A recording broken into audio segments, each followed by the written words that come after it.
have the bollocks. Do you really want to go toe-to-toe with me on that? You've completely, like, what are we doing here? Levy isn't going anywhere. It's all down to timing, isn't it?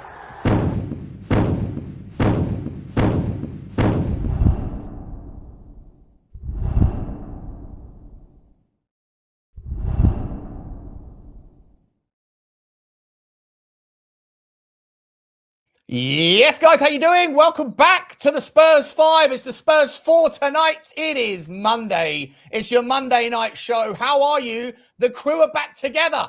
I'm back to somewhat like half fitness. I'm like James Maddison. I might storm off down the tunnel after about 45 minutes. We got Johnny back from his Holly Pops.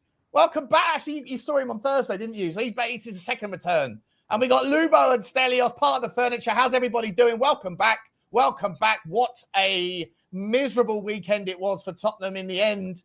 Well, unless you're somewhat caring more about Arsenal's failure than Tottenham's successes, etc. We'll talk about all of it tonight. Relegation is still on. Is still happy.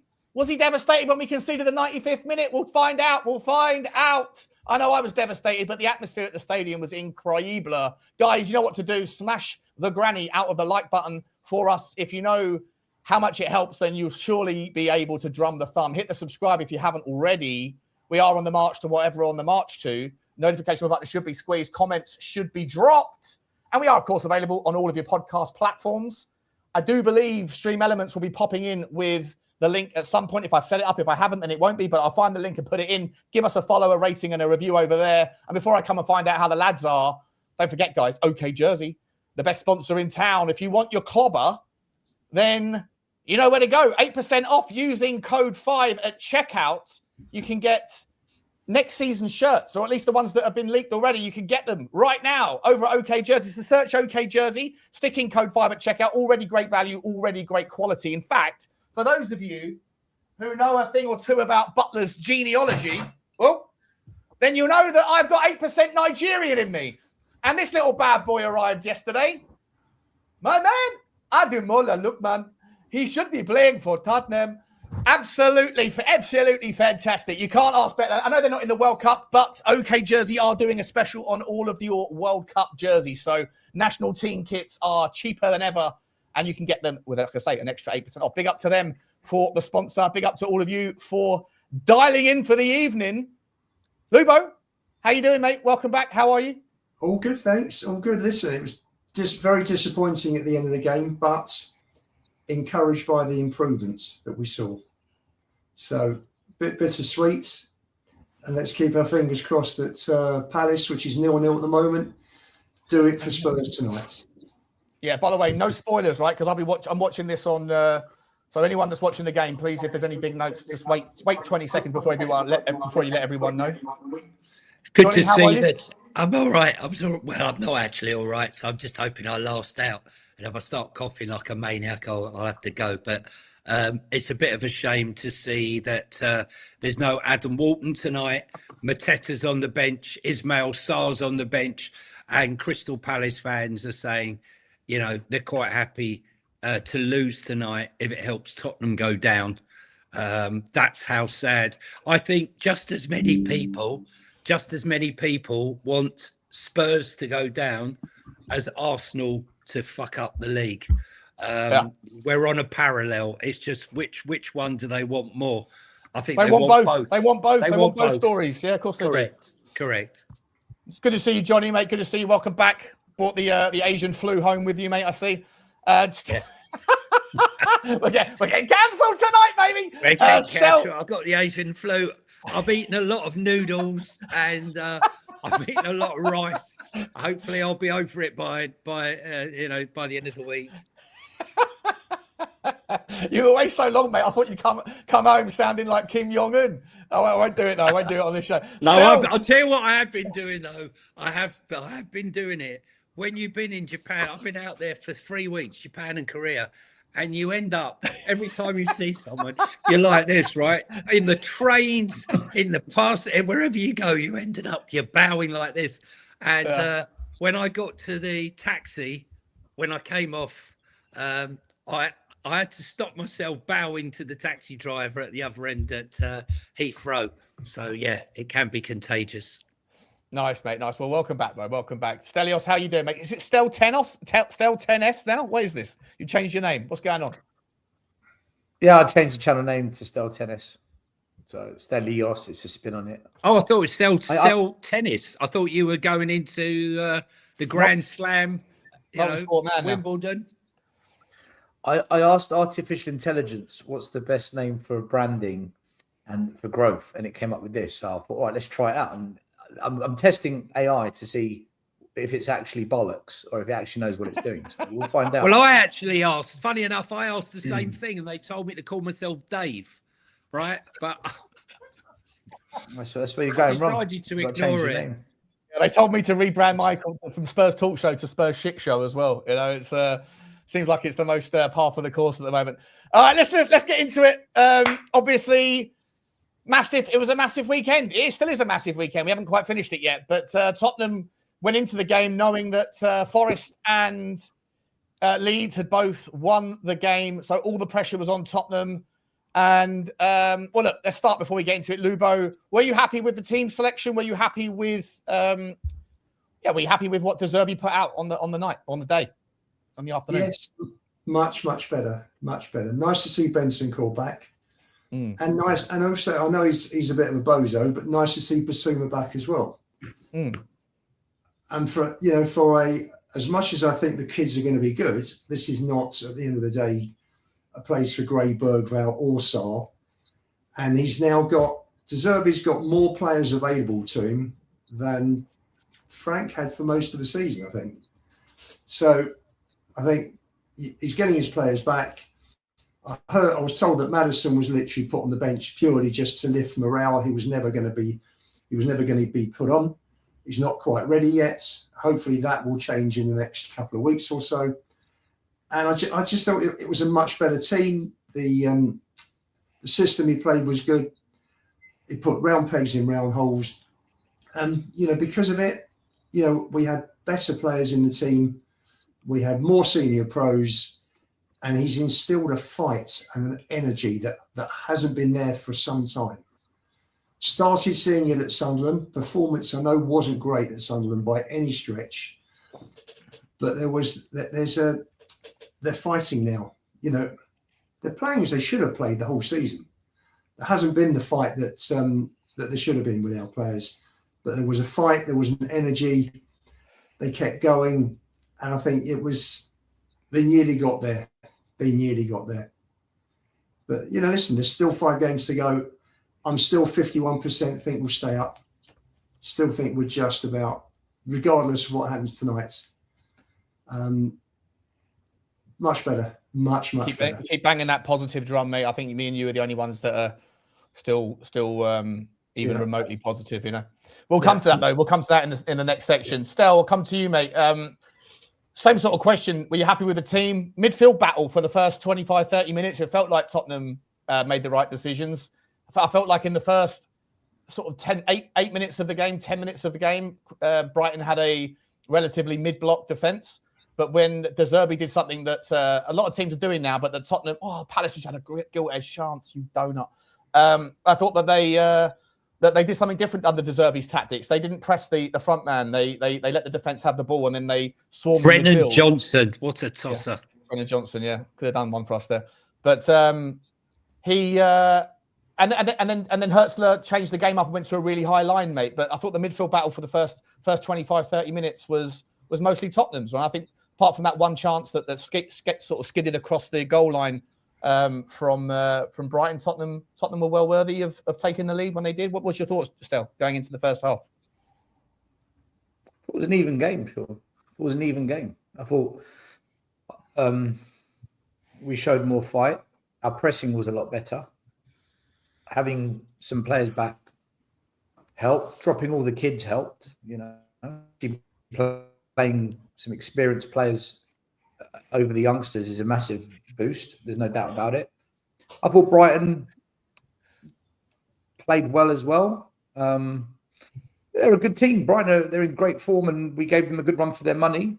I personally thought that I thought a draw was fair. I thought a draw was fair at the end of the day.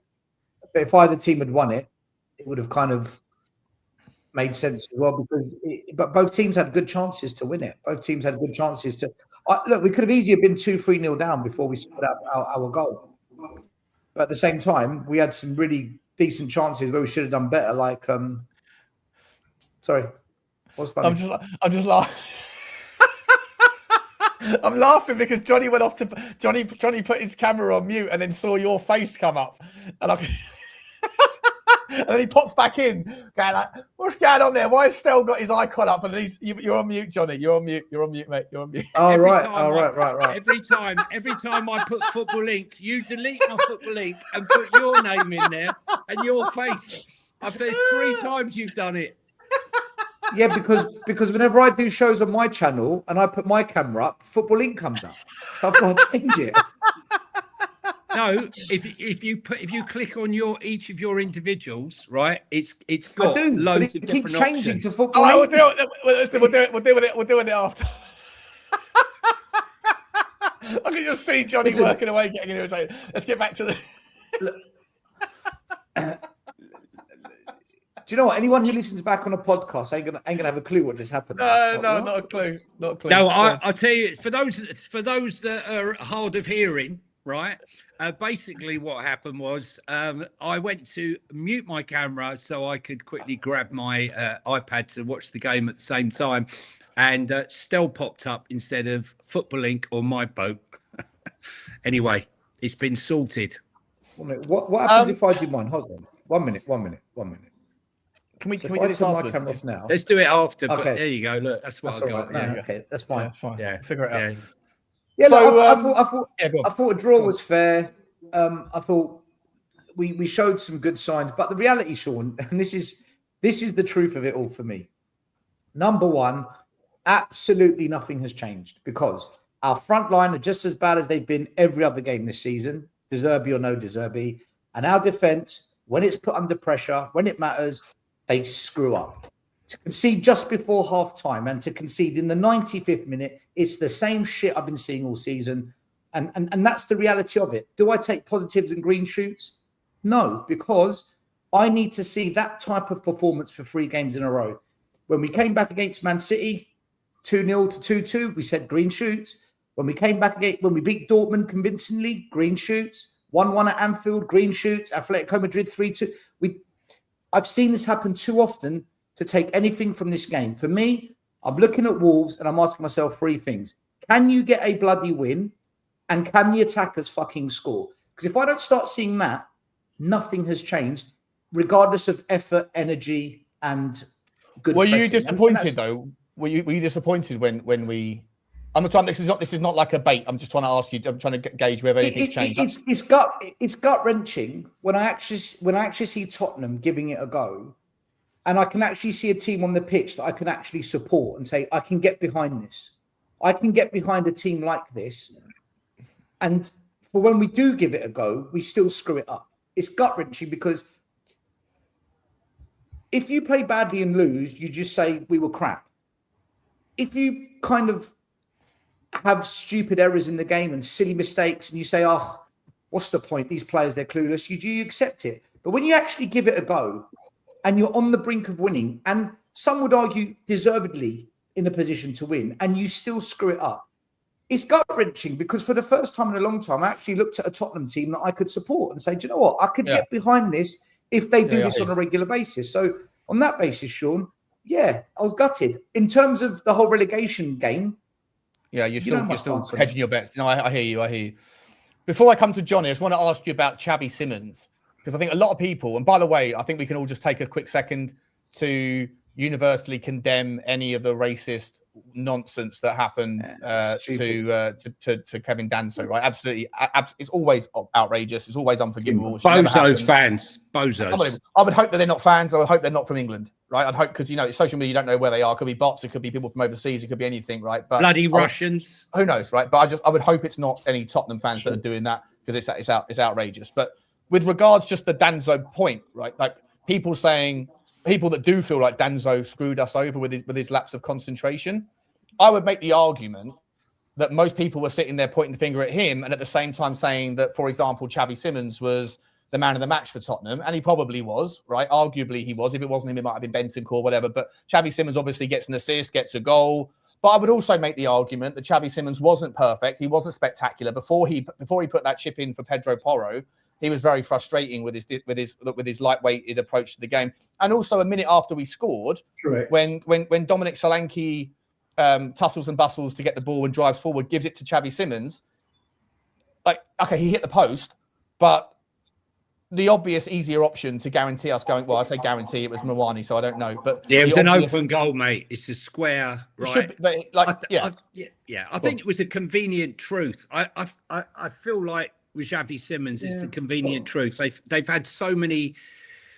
He seems to be getting a free pass. There's always a reason, it's the managers, it was Frank, it was Tudor. He didn't start in the first game against, for De Zerbi. I did think, though, before the game started, that I was, bar Mwani starting, I was happy with the setup, because I felt that with Bentancur, Basuma and Gallagher, I just thought is going to be perfect for De Zerbi, because he loves the press, the high press, trying to win the ball back. And I just thought that would free up Xavi Simmons. But I'm like you, Sean. I thought that he flattered to deceive. He's got to stop going down so easy and throwing his hands up in the air every 2 minutes. He must have worn himself out the amount of times, he was throwing his arms up, complaining about this, that, and the other. And just before anyone jumps on and says, "Oh, Butler's blaming Xavi Simmons," I'm just saying that, like, people that say it's black and white. I'm saying it's two ways. Xavi Simmons was very good in the moments, but he also, you could make the argument that you don't drop 2 points in one moment. You could have been 2-0 up, had better decisions been made. Also at the end, I think it was Archie Gray could have thrown it across to Kevin Danso. I think it was that was running in late. Two players were on the left-hand side, right? On the left, 2 players, 3 on the left-hand side, and he played it right to Gray. And listen, I've got to tell you, for that first goal, Xavi Simmons was trotting over, right? I mean, Pedro Porro obviously gets the lion's share of the game, of the blame, but go and watch it back. Yeah. He's literally walking to that position. He can clearly see that Mitoma's on his own, and he done nothing. And, you can isolate it and say Xavi Simmons is a superhero, but, there's a lot to his game that needs to be improved. But I was very happy with the performance overall. I think we did deserve... Can I ask you a question? Why are we saying this about Xavi Simmons, right? When, number one, the entire attack did fuck all in that game. He was the only one that showed up. That's not the point. I wasn't calling out Xavi Simmons specifically. No, we're not calling him out. For those people that were saying, but we're criticising him. Shouldn't that energy go towards the players that really deserve criticism? All of them. Let me finish. All of them. I include all of them. You've had your say. I literally haven't said anything. I'm saying we're just talking about Xavi Simmons. Mwani was absolutely shambolic, right? I mean, I'm not sure how he was still on the pitch. And to be quite honest, I think I differed in an opinion for a lot of people as to Dominic Solanke. I got absolute pelters from people because I said he shouldn't have still been on the pitch. And people said he was superb, he was fantastic. But I want my so-called striker to be threatening the goal. And he never threatened the goal once, in my opinion. You know why, mate? You know why? Let me show you why. Fucking useless, mate. Honestly, look at this for a heat map. Where is he? Like, I thought he did brilliantly for the chance. Yeah, but I mean, he's winning balls in the air. If you were asked what heat map is that belong? If I put like a blank like a block over his name, and you saw that heat map, the only place he isn't is in the box. Yeah, or very little. Yeah, I mean, look. He's playing like a left-sided 8. Mate, I'm not going to say anything about work rate or effort because, you can't question that. but it's like where you make your energy for the runs. You know, where are you threatening? I mean, there was times he was chasing and chasing and chasing and chasing. It's great, but you're chasing lost causes and lost balls. Mawani was Look at not that. great. Look at Mawani, mate. I think he had 13 touches or something, or 15 touches the whole game. Shocking. No, I thought Richie should have started with Solanke personally. 19 touches the entire game. Yes, it was awful. And listen, we know that Xavi Simmons, I don't believe at 22 years of age a professional footballer should be shot at 84 minutes. And he's going down with cramp, and we literally played with 10 men throughout the whole of injury time, and it was a handicap. And I take exception to that. And this isn't a Xavi Simmons bashing. There were other people. I thought Kevin Danso did okay. I just think the whole thing's so weird with our football club.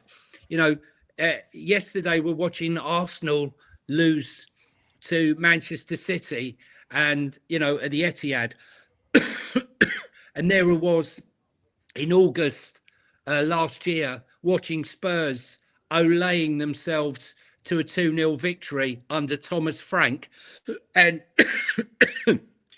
going top of the table. And here we are where we are today. And if Arsenal are to go on and win the title this season, it will be because of Spurs. Because let's be honest, we've taken 5 points off of Manchester City, and we've 4 points. Yeah, taken 4 points off of Man City and given Arsenal 6 points and never even put up a fight. So I just think when we're going to that ground week in and week out, I think the fans have been fantastic. When you consider we have not won at home since the 9th of December. And I thought the fans were unbelievable in the support of the team on the weekend. And even when that goal went in, I think the support was still there. I mean, everyone was gutted, but it was the best performance, in my opinion, the best Premier League performance since Man City. Yeah, it's encouraging. But is it too little, too late? That's the question. Stel, just quickly, I raised it about the point about Xavi. I just used them as an example. I was just saying more in defence of Kevin Danso, who I thought was really good. Although apparently the stats, I looked at the stats today. Not his stats though, Sean. The stats look terrible, right? But from the eye test being in the stadium, I thought Danso had a really solid performance. And people saying that he was the reason we dropped 2 points. All I'm saying was you could look at other scenarios in the game where the game could have been put to bed had it not been for mistakes. And I used Xavi Simmons as an example where he could have offlaid it to Mawani. Again, no guarantee Mawani puts it in the back of the net because he's a bit of a donut. But also at the end of the game as well, when the ball was placed to Archie Gray, it should have been played across to Danso or whoever the other person was. So it wasn't so much about Xavi Simmons. It was more just around a game isn't won or lost in one moment. It's won or lost over 90 minutes. Danso in the air. I want to speak on Xavi Simmons very briefly. Okay, these stats don't lie. When he started in 11 of Tottenham's 12 wins in all competitions this season, right? He's clearly has an influence in results. Now, whether it's because of him we get the results, him being on the pitch massively contributes to the result at the end of the game. So for me, there's other players that just quickly. But we're not slagging him off. We're just saying. I know you're not. I'm just going to praise him a bit. I just want to praise him a bit. I know, but I just want to praise him a bit because for me, before we played Sunderland, I went on Savage show and I was screaming blue murder that De Zerbi didn't start him. And people were trying to defend the fact that, De Zerbi's the manager. He watches him in training. He knows better than you. I'm like, I don't care what De Zerbi's qualifications are. There is no other number 10 in our club right now. Whether Xavi Simmons is a 10 out of 10, a 5 out of 10, I'm not bothered. We have nobody in this club other than Maddison that can play in that specific role. And I just feel when a team is clicking in a more attacking fashion, like I think De Zerbi's trying to get us to do, Xavi showed what he can do. Now, will he consistently do that? I don't know. But what I do know is we are a better team with him on the pitch than off the pitch. Is he going to get everything right? No. Is he going to miss some chances? Yes. Could he do better in certain scenarios? Yes. But at the end of the day, we scored 2 goals and he was involved in both. When he's not on the pitch, we didn't score a goal against Nottingham Forest. We didn't score a goal against Sunderland. We need him on the pitch. So I don't mind if Xavi misses a chance or doesn't create enough, because at the end of the day, I agree. He has to be on the pitch. I think we're screwed. I think we're screwed without him. I really do. I'll tell you the issue, Sean, is that Xavi Simmons was involved in virtually everything that was good or everything that was close. For me, he should have buried that chance. Solanke did very well. For me, that was Solanke's best part of the game. Shrugged off his defender. I think he put the ball. Did he not make someone went down the line and curled a lovely ball into Simmons? Simmons sidestepped his guy beautifully and should have buried it. He should have buried it. It should have gone near post, not far post. And the problem is what about Archie Gray in the 96th minute, Lubo? He should have buried it. Hang on. Absolutely should have. Yeah. That's what. Listen, Gray's missed that. It should have gone the other way. It should have gone to whoever. I think whoever was further left. Almost a pass, wasn't it? Yes, all it was a pass. And the big problem is that we're talking about Simmons as being a hero and a villain. He's the only one really that's involved in all these major. Yeah, of course he has to play. I'm not in any way arguing that he should. Like, been making. I don't think anyone is. He has to play. Anyone is. He has to play. He has to play 100%. I think we're focusing on him.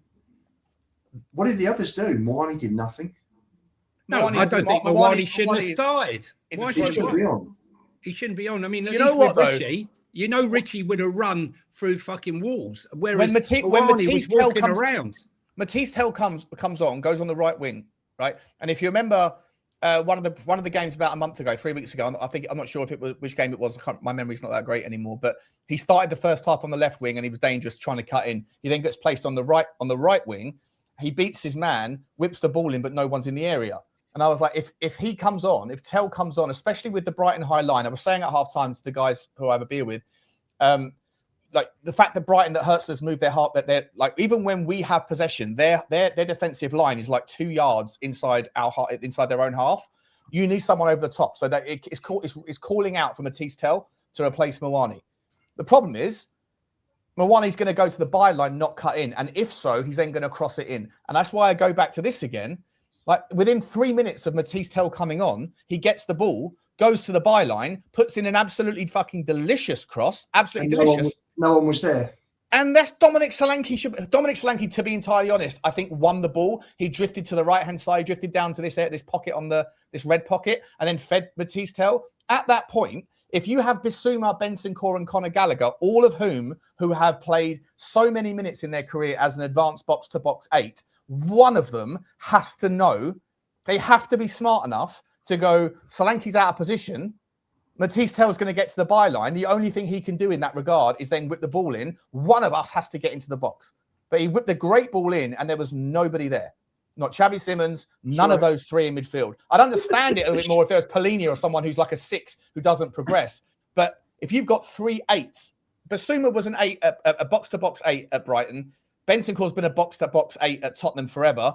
And Conor Gallagher's played a 10 at Crystal Palace and at times for Chelsea. One of those 3 has to take the initiative and fill in the gaps because Solanke just floats around the pitch. And don't get me wrong, Solanke as a striker, he's not doing the things that people want to see from a striker, but he does hold the ball up, he does float, he does connect the dots, and he does participate in the play, which is probably, Johnny, why it is that you got a few people saying to you, what are you talking about? Solanke did well, because they're seeing the things like the added value.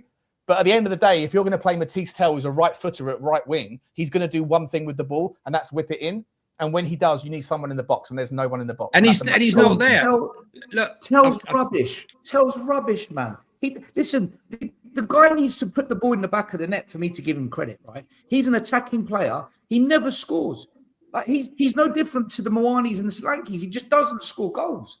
But I mean, listen, Richie's the only that's not the point. It's not the point I'm making, though. I'm saying that if he's getting to the byline and crossing the ball in. I mean, we have what we have still. We don't have anything. That's all we've got at the moment, right? What we do know is when the shit hits the fan and the chips are down, right? And there's war to be fought, right? There's one player you turn to, right, who plays with his heart on his sleeve and gives absolutely everything, and that's Richie. And how Moani started over him, I will never know. I'm watching him walk around the pitch at times, and it's pissing me off, right? I mean, I don't understand why Richie never got a minute. And I'll be honest with you, late in the game, Dom Solanke was holding nothing up. The ball was coming back again and again and again. When we were sinking deep, we needed Dom Solanke to hold that ball up, and he couldn't do it. And not with him not being able to hold it up, and with Xavi Simmons literally unable to walk, you know, we were up against us. Just quickly going back to Kevin Danso, right? Kevin Danso is fantastic in the air. But as I said to you earlier, Sean, Kevin Danso reminds me on the ground of a oil tanker trying to turn around in the Straits of Hormuz, right? He's just too cumbersome. And 2 or 3 times, Stel, players just run straight past him. He doesn't have... Johnny, I don't like him. He doesn't have the ground game. I don't like him. No, he doesn't have the ground game. Danso. Great in the air, mate, great heart, but he doesn't have it. You can run past him. Johnny, I've said on many a show, on this channel, other channels, mostly other channels, I don't rate Danso. Everyone thinks, I think he's a bang average football player, but because he's puts his body in the way and because he's good in the air, people think, oh, good player. I think on the ball, he's so poor. I don't think he's a good football player. There's a he came in as the 4th choice centre back. He came in as 4th choice centre back. Yeah. So for me, right, he might have had a half decent game, but at the end of the day, if Romero did what Danso did, there would have been the knives would have been out for Romero. Well, the numbers state something different still, because he lost 5 out of 6 ground duels. You know, he's great in the air. Defender. You couldn't go past him. You know, I was talking about my mate who's in football, and you know we were laughing about it like he's an old tanker trying to turn around in the Straits of Hormuz. You can just run around him, and 2 or 3 times. I can't remember who it was that took him out, and he got caught. Let's be honest, he should have put it in row Z. He didn't have a bad game at all, Dan. So you know, I gave him credit for his performance, but you know, it is what it is now, unfortunately, and that's the team. Without Romero, he is the best we've got. Yeah, well, for me, he's a better defender than Dragusin. How bad is that? Sorry. So I think Kevin Danso is a solid defender. Yes, he's a bit of an oil tanker.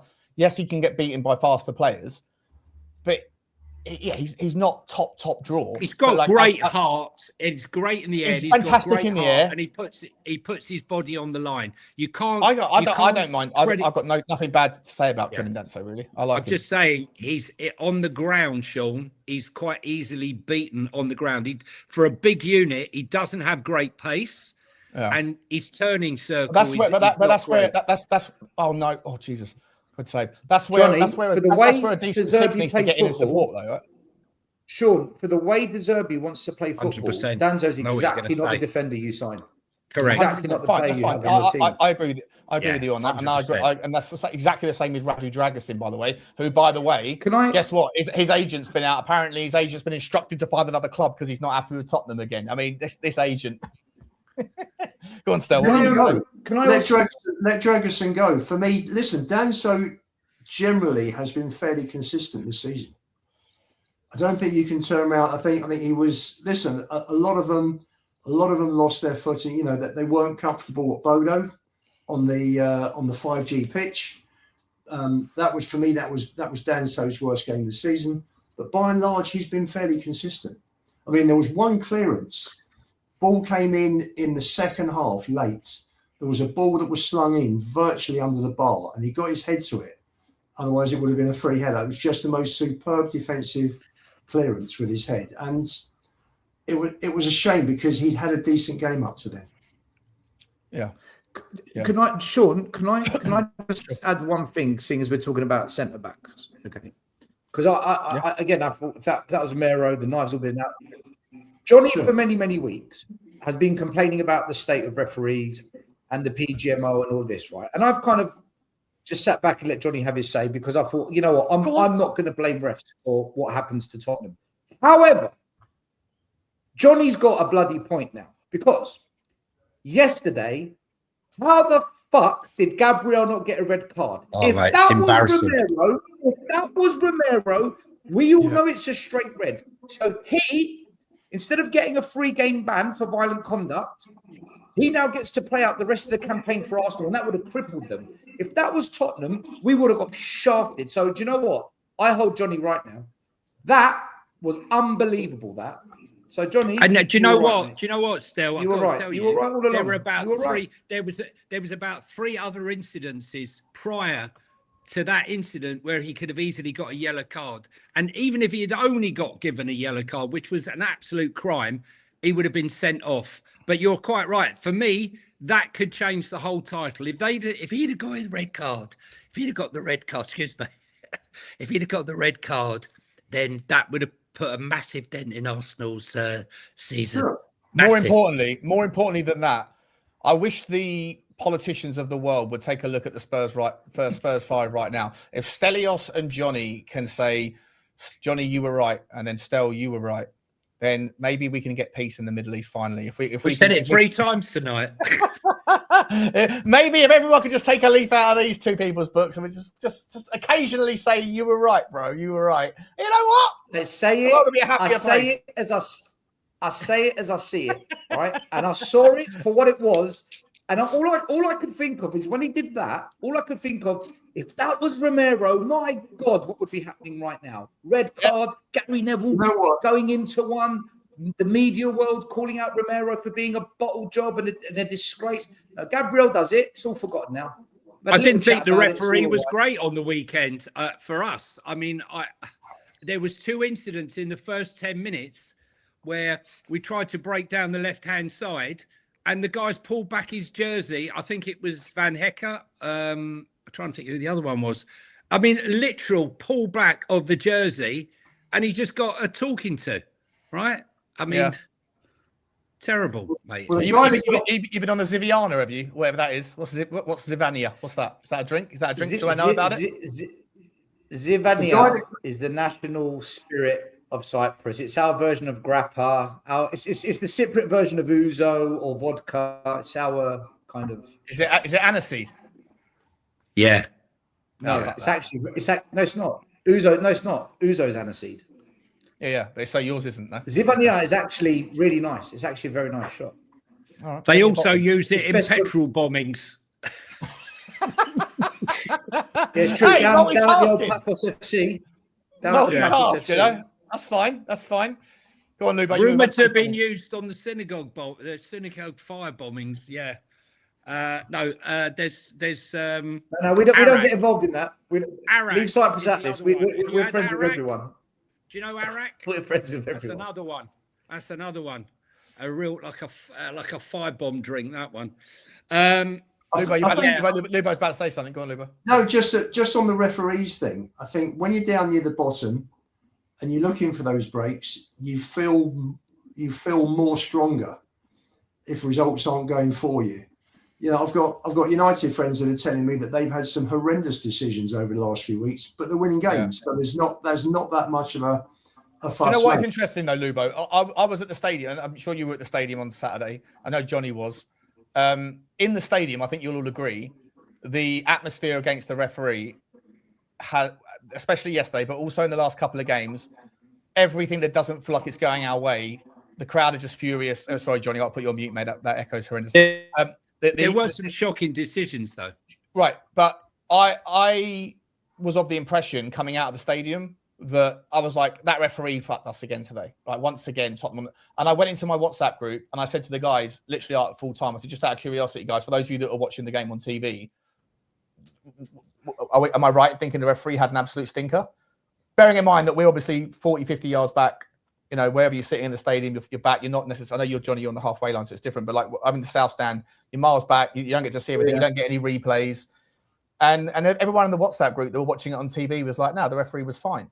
But in the stadium, the fans were fuming with the referee. But on the television, mate, right, what they don't see is they're only seeing what was focused on the camera at that moment, right? They're not seeing little incidents off the ball, shirt pulls, and you know, and other incidences that are taking place. But listen, I think, look, the fact is that Spurs could be the first club, apparently in Premier League history, not to have had a penalty all season. No, there I is was a thinking this counterweight. earlier. Villa didn't get one last season. Neither did the Wolves. Oh, right, okay. But I've got I to mean, say, the Johnny, fact is, we got to be in the box. We got to be in the bloody box to get a penalty. I've got to tell you, the referee Saturday was 10 times better than the one we had at Sunderland. He was appalling. Yeah, but I just think there's listen. Look, conspiracy theory, shoot me down, but I've seen Gabriel at least 2 or 3 times in the last 5-6 weeks get away with absolute murder. Mosquera should have been sent off the other week. Gabriel Van Disney gets away with it every week. Van Disney got away with an absolute horrendous challenge against Everton on Beto, I think it was. Absolutely shocking. Awful. And they end up booking the keeper for complaining about it. I mean, do you know what I mean? It's such a joke, isn't it? Such a joke. The keeper gets booked. What other world? In what other job could you possibly have where you get to do absolute malfeasance, like on the point of like, are you doing your job or are you bribed? Are you corrupt? And then if someone challenges you on your output that is so stinky, you get to give a booking. Well, look at Pep. Pep got a yellow card for complaining about the headbutt not being a red card. Didn't Deserby got a yellow card in the game for stepping outside of his box? When James Flower told me that. Arteta's never in his box. Never in it. It's like, honestly, I mean, it's dual, 2-tier refereeing. 2-tier. The other thing also is that the managers get fined fortunes if they say a word out of place in a post-match interview. Which is wrong. That should be scrapped. It would add so much more content. It would add so much more content. If every week there was like the referee's gone, this referee, he's an absolute bozo. Why? Every time he comes after me. He comes after my team. It would be fantastic. The game would have a whole new dimension if the managers were allowed to say what they really felt. They should. Brilliant. And you know what, Sean? The referees should be stepping out in front of the TV cameras as well. Explaining themselves, 100%. 100% they should, yeah.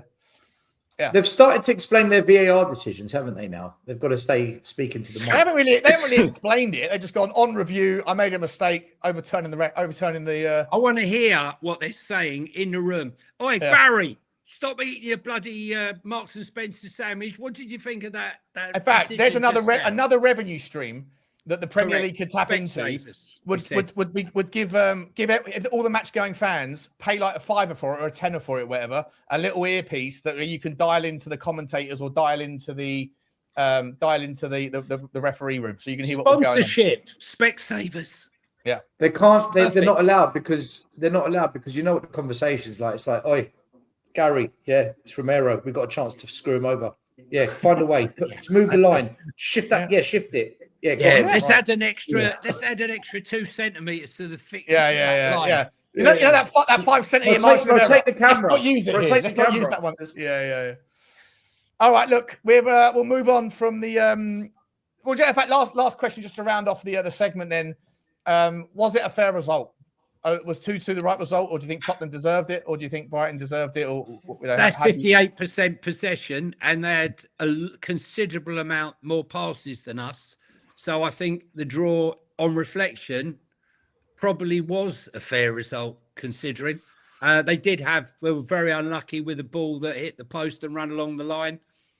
And if that goes in and we're 1-0 down, then a whole different dynamic to the game, isn't They had a chance as well before they scored the equaliser at the end. Correct. They hit the side netting, back post as well. Correct. Mind you, though, we had chances too. We hit the post with Simmons. Gray went 1-on-1 with the keeper. Almost. Yeah, so. Yeah, we did. The terrible stat for me, it's one of the worst stats for me. Johnny, didn't someone header the ball? Didn't someone get a free header for Tottenham and they headed it into the goalie's hands? Welbeck from a free kick. And the other one was Welbeck. Yeah, sorry, it was Welbeck. Sean, you would have seen this closely. The last bit of action before half-time, was it Hinshelwood had a header that missed the post by about... Yeah. Back post. So you had the attack that came off Van der Ven that hit the post and went along the line that we cleared. It was at that point that the girl in front of me, who I've only just met, she started holding my hand and putting her hand on my knee, and I got a little chubby. It was lovely. If she's listening, Hi, Kaz. I'll see you next week. I wonder why he suddenly want to go back. Listen, I was just going to say, one of the worst stats for me of the whole Just embarrass the poor season. woman live on YouTube. Yeah, that you tried. that she tried to touch your podcast.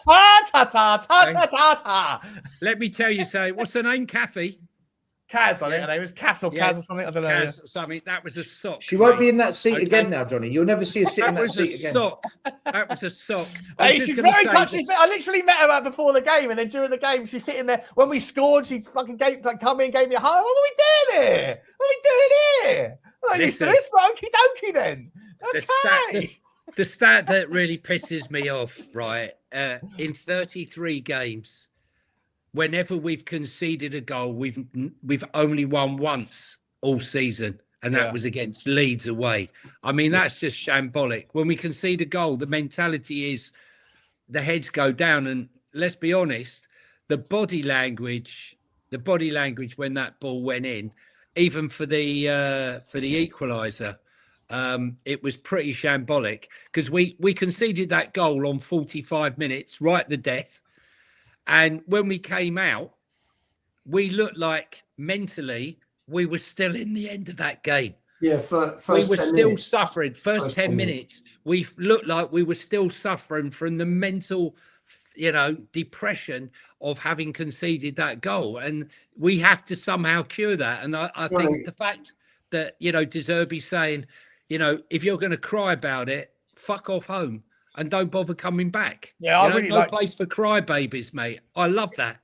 It's absolutely. Should we talk a little bit about that? Go on. It's going to take him time, isn't it? Lilywhite, listen. If you're about to talk about De Zerbi, then can I just introduce us? Let me just introduce a segment because I think it'll be good for a clip. Fair enough. Let me just say, in terms of stats, in terms of Saturday's game, and let me link that with Sunderland. For me, the most encouraging thing is that we've only conceded 5 shots on goal. I know 3 of them have gone in, but 5 is over 2 games. 5 is much fewer than what we've had for the rest of the season. De Zerbi's a coach on another level. On that point, Lubo, it has been 2 relatively good performances. I know performances don't matter right now. All we care about really is results. Obviously, we're going to come to it at some point in the second half of the show. We're going to come to what that looks like. Sean, you thought it was a good performance against Sunderland? I thought it was. Yeah, I didn't hate it. Yeah. I thought second half we were awful.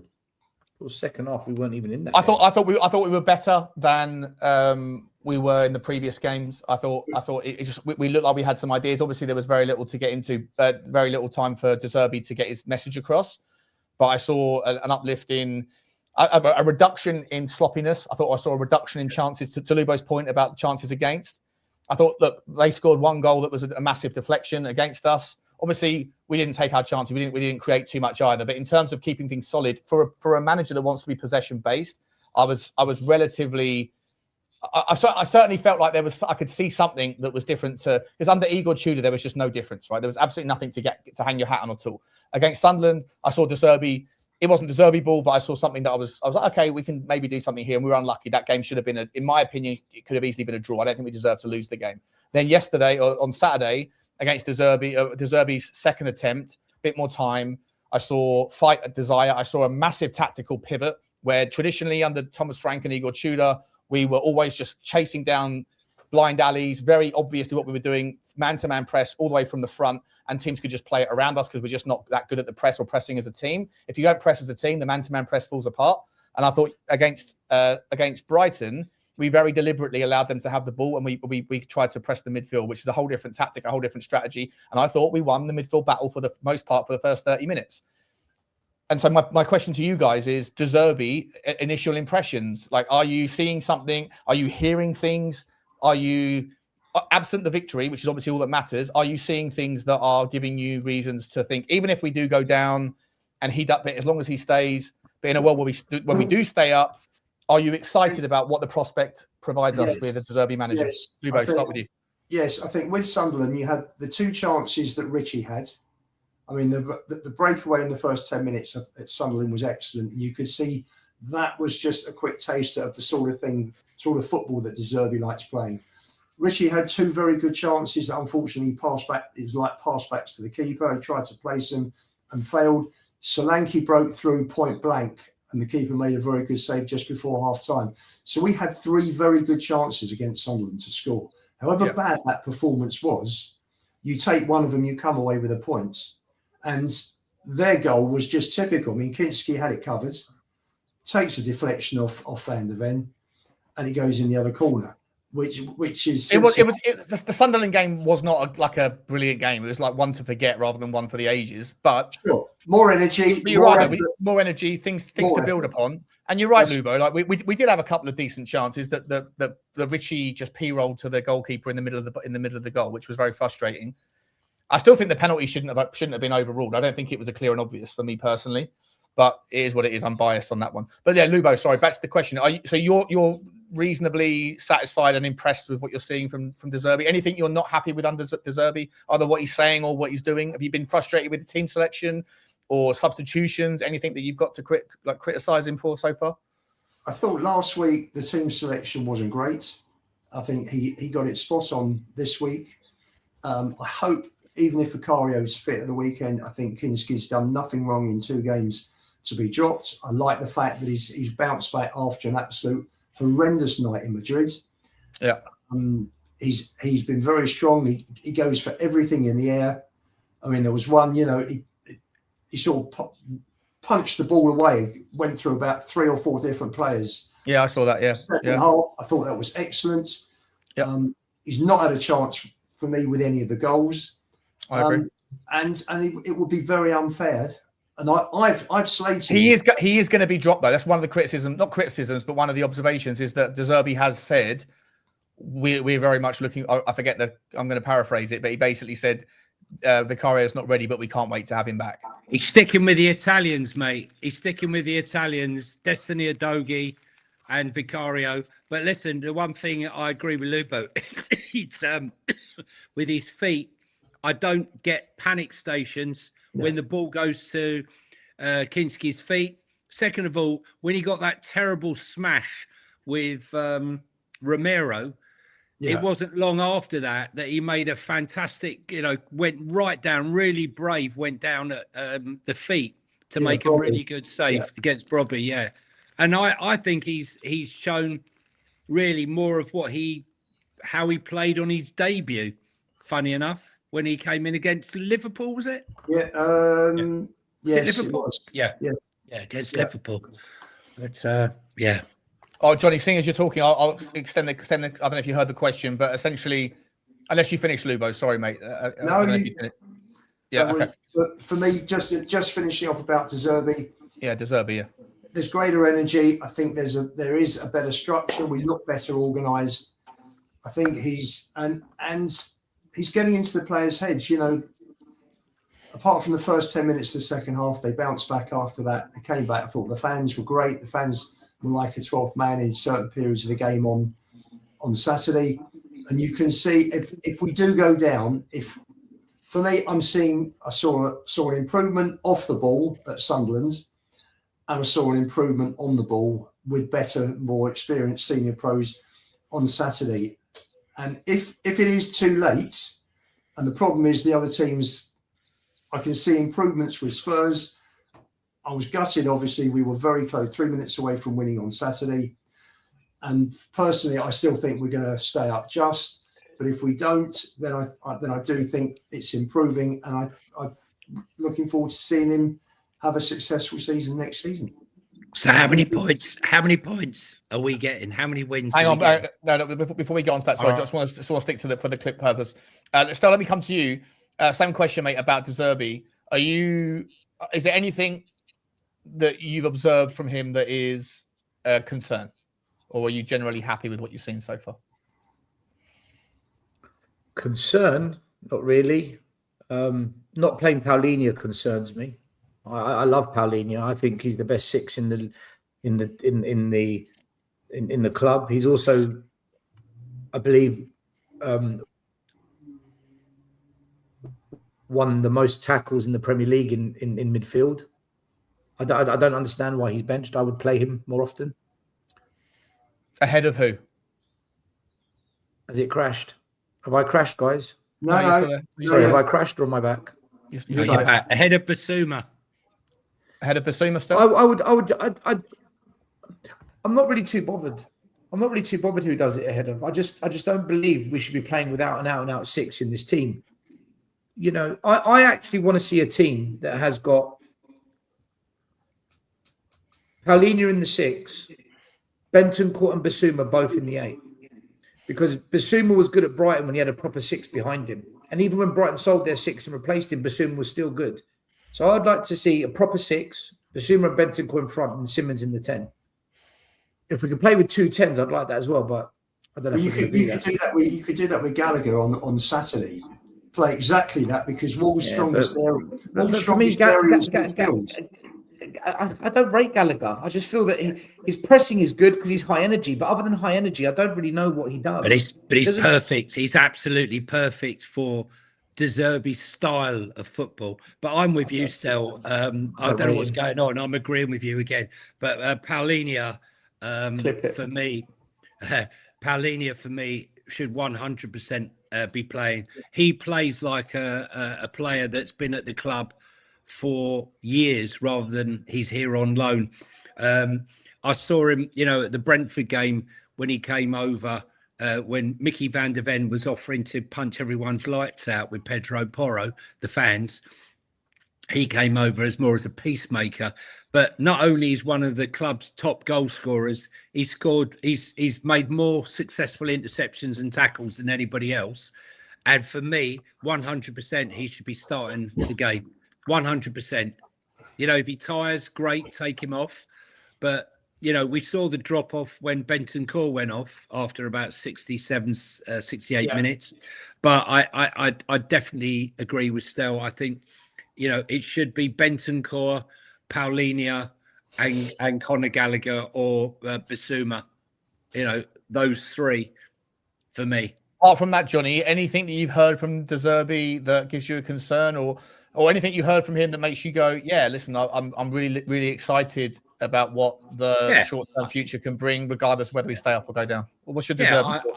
I liked the fact that he said, if you're going to cry and feel sorry for yourself, oh, look at us, we just conceded a goal. I'm going to go and cry in a corner and forget about playing football. Yeah, fuck off home, mate. There's no time. Igor Tudor said similar things, didn't he? And that didn't. He did. But I think what Igor Tudor set the groundwork for De Zerbi in that respect, because he was giving them a load of bollocking and a few, look at yourself.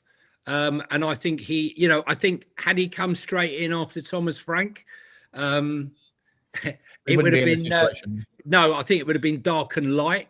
Because I think De Zerbi's far more firebrand than even Igor Tudor. But I do like the fact that he's told them, there is no time for feeling sorry for yourself, which this team constantly does.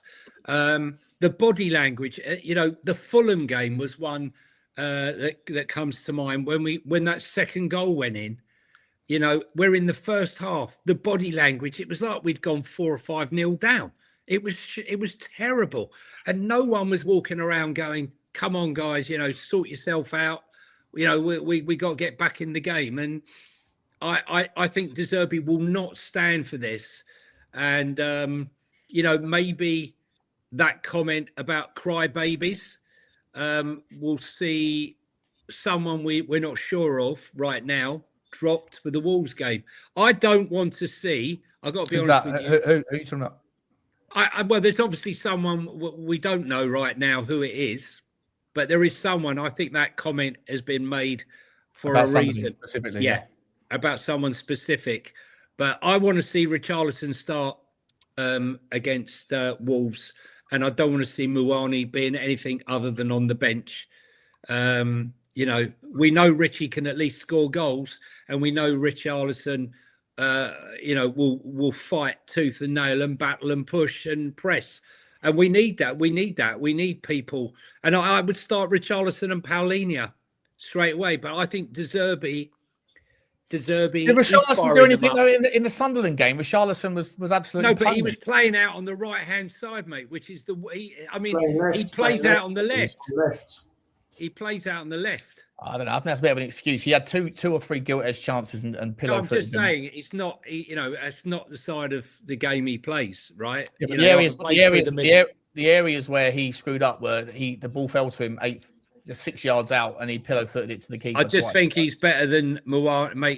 He cares more than Moani. I can tell you that much, and that means enough for me.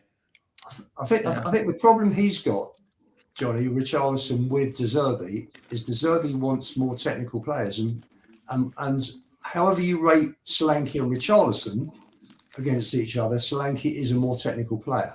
Yeah, there's not even a debate on that. Yeah, 100%. Yeah, 100%. But needs must, and we're going to war.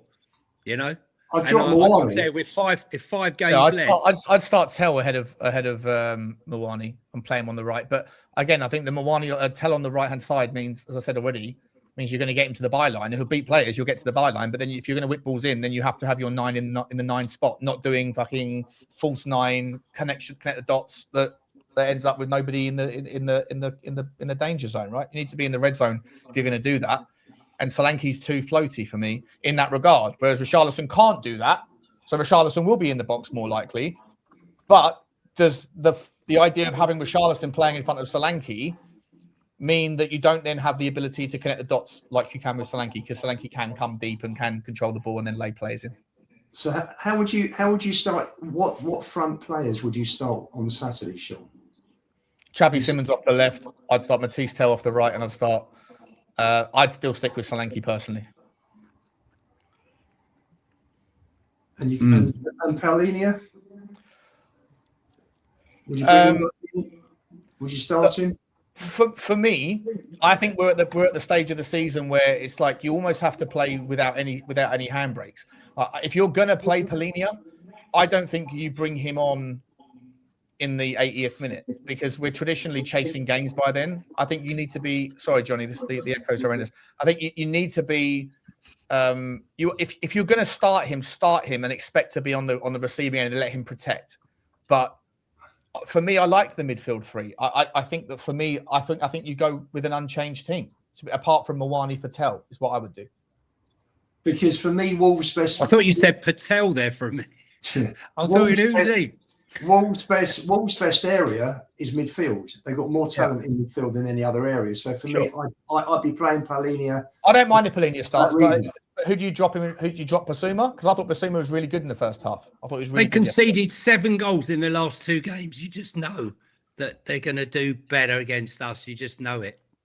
Well, listen, Brennan Johnson, let me just tell you, Brennan Johnson is such a pile of shit. How we ever got that money for him, I will never know. Not only did he just miss a shocking chance with his head, he just made a shocking cross there when clear through. I was like, fuck it.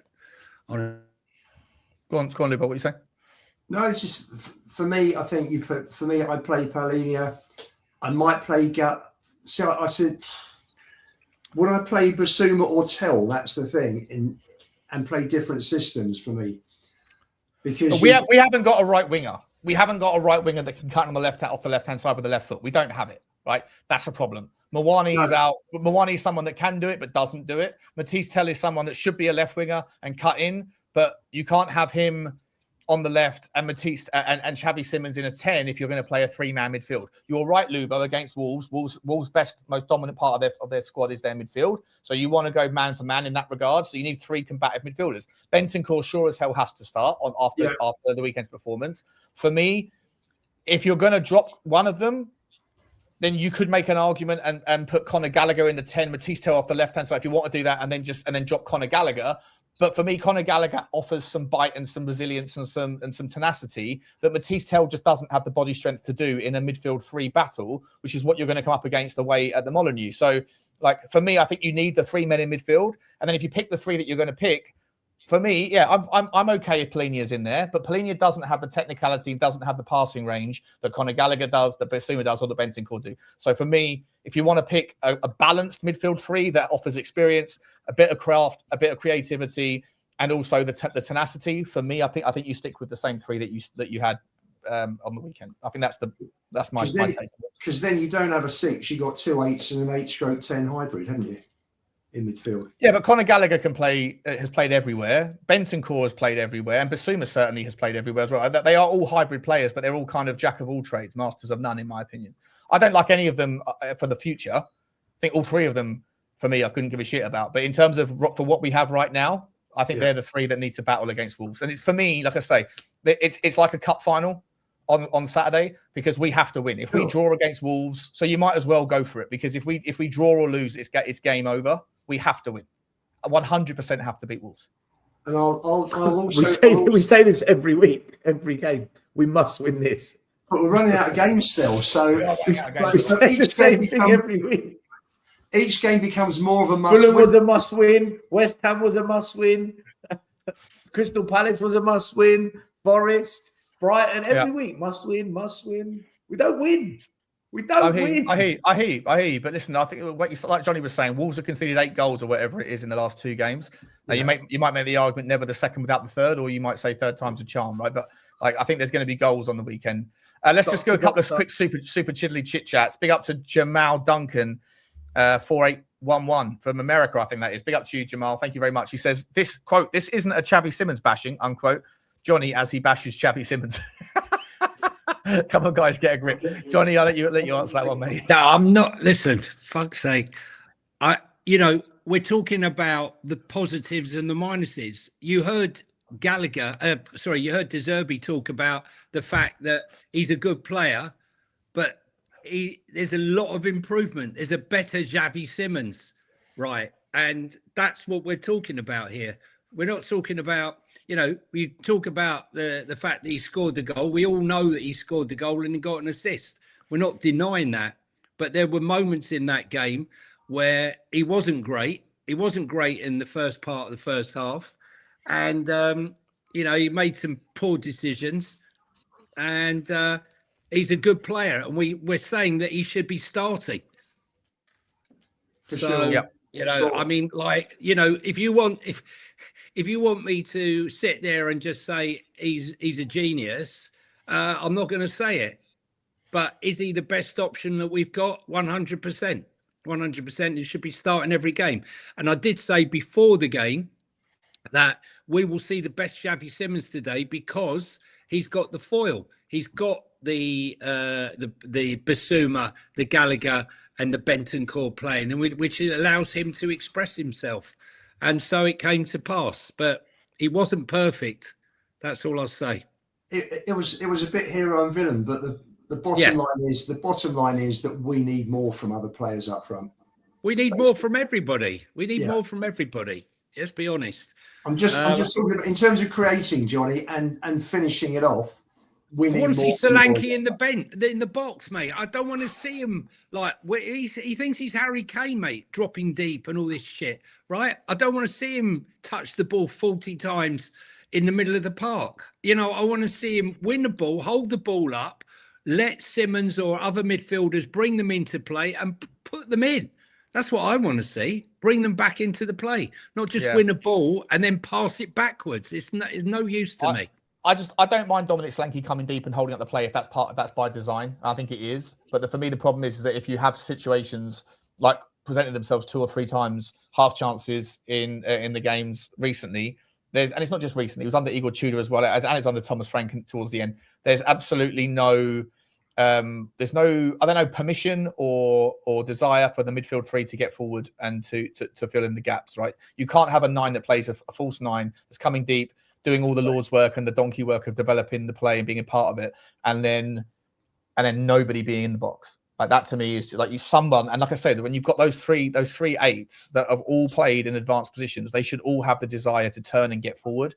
But for whatever reason, they haven't. Let me just quickly do the last 2. Chudini, big up to Choo Choo. He's always here, always supporting on every show. Big up to you, mate. Choo Choo to you, bro. Choo Choo to you. Appreciate you very much indeed, my man. Hope you're well. Shame I didn't see you in the 8 bar on the weekend. And Mo Lester, Mo Lester Vlogs, big up to you, mate.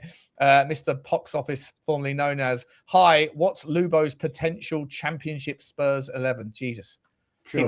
Get that one quickly for us, Lubo. Cool. Kinski in goal. Bless you. Vuskovic, Byfield. Crikey. Evidently, Kulu's staying next season. Mikey Moore. Mikey Moore. Jamie Donnelly. Tynan Thompson. Yes. Luca Williams Barnett. Team of kids. They need to buy some. And we'll get buried if that's Jasper okay. Parrott. So yeah. If we play a bunch of kids next season, we're going to get buried. I know. They've got to. Do you know what? It's too different. It's too. If they with the directors of football now, it's two different sets of players completely, isn't it? Well, I think Dom Sawanki. I think Dom Sawanki will be a star in the. Well, he got 29 goals, didn't he, the year? Yeah, the championship. It'll be. Yeah. Bring back Manuel Solomon. He's the guy who gets 20 goals or something. I mean, how many years left has he got in his contract? All I know is that Paratici, all those that were slagging him off. Meanwhile, he's gone to Fiorentina, a team that were going down, are now sat in 14th place, having brought in 6 players into the to the club. All done while being at Tottenham Hotspur, but they decided to back Johan Flange. Perfect. Well, yeah. So there you go. That's your Championship 11. All right, guys, we have to. What was the next topic we had to talk about quickly? Where's my notes here? Private chat. Relegation, Stel. Do you want to talk about that, mate? No, I'm just asking the question. Do you guys still think Spurs will get relegated? I mean, West Ham. What is it? Still 0-0 West Ham at the moment. Yeah. Right, 0-0 to Palace at the moment. Palace are on the beach though, mate. They're not going in for it. There's no 50-50s. There's nothing. It's just it's a rubbish game. They had a 10-minute. They had a 10-minute period a minute ago. They've just brought on Sarr and Mateta. It's their 2 best attackers. So I'm just wondering what everyone's thoughts are. Do you think is it going to go to the wire? Are you confident Spurs can just stay up? Do you think West Ham will drop off? Do you think Forest will win another game? They've got a tough run of games coming up. Let Leeds look. We've got to win. Yeah, we've got. Listen, we need a result tonight from Palace somehow, and we need to beat Wolves. I mean, there can't be a draw. It has to be a 3-point. It has to be. We just need to try and win. Or go undefeated. If West Ham win tonight, then the only way, like, if we don't beat Wolves, then I think it's game, set, and match. If this is a draw tonight, Johnny.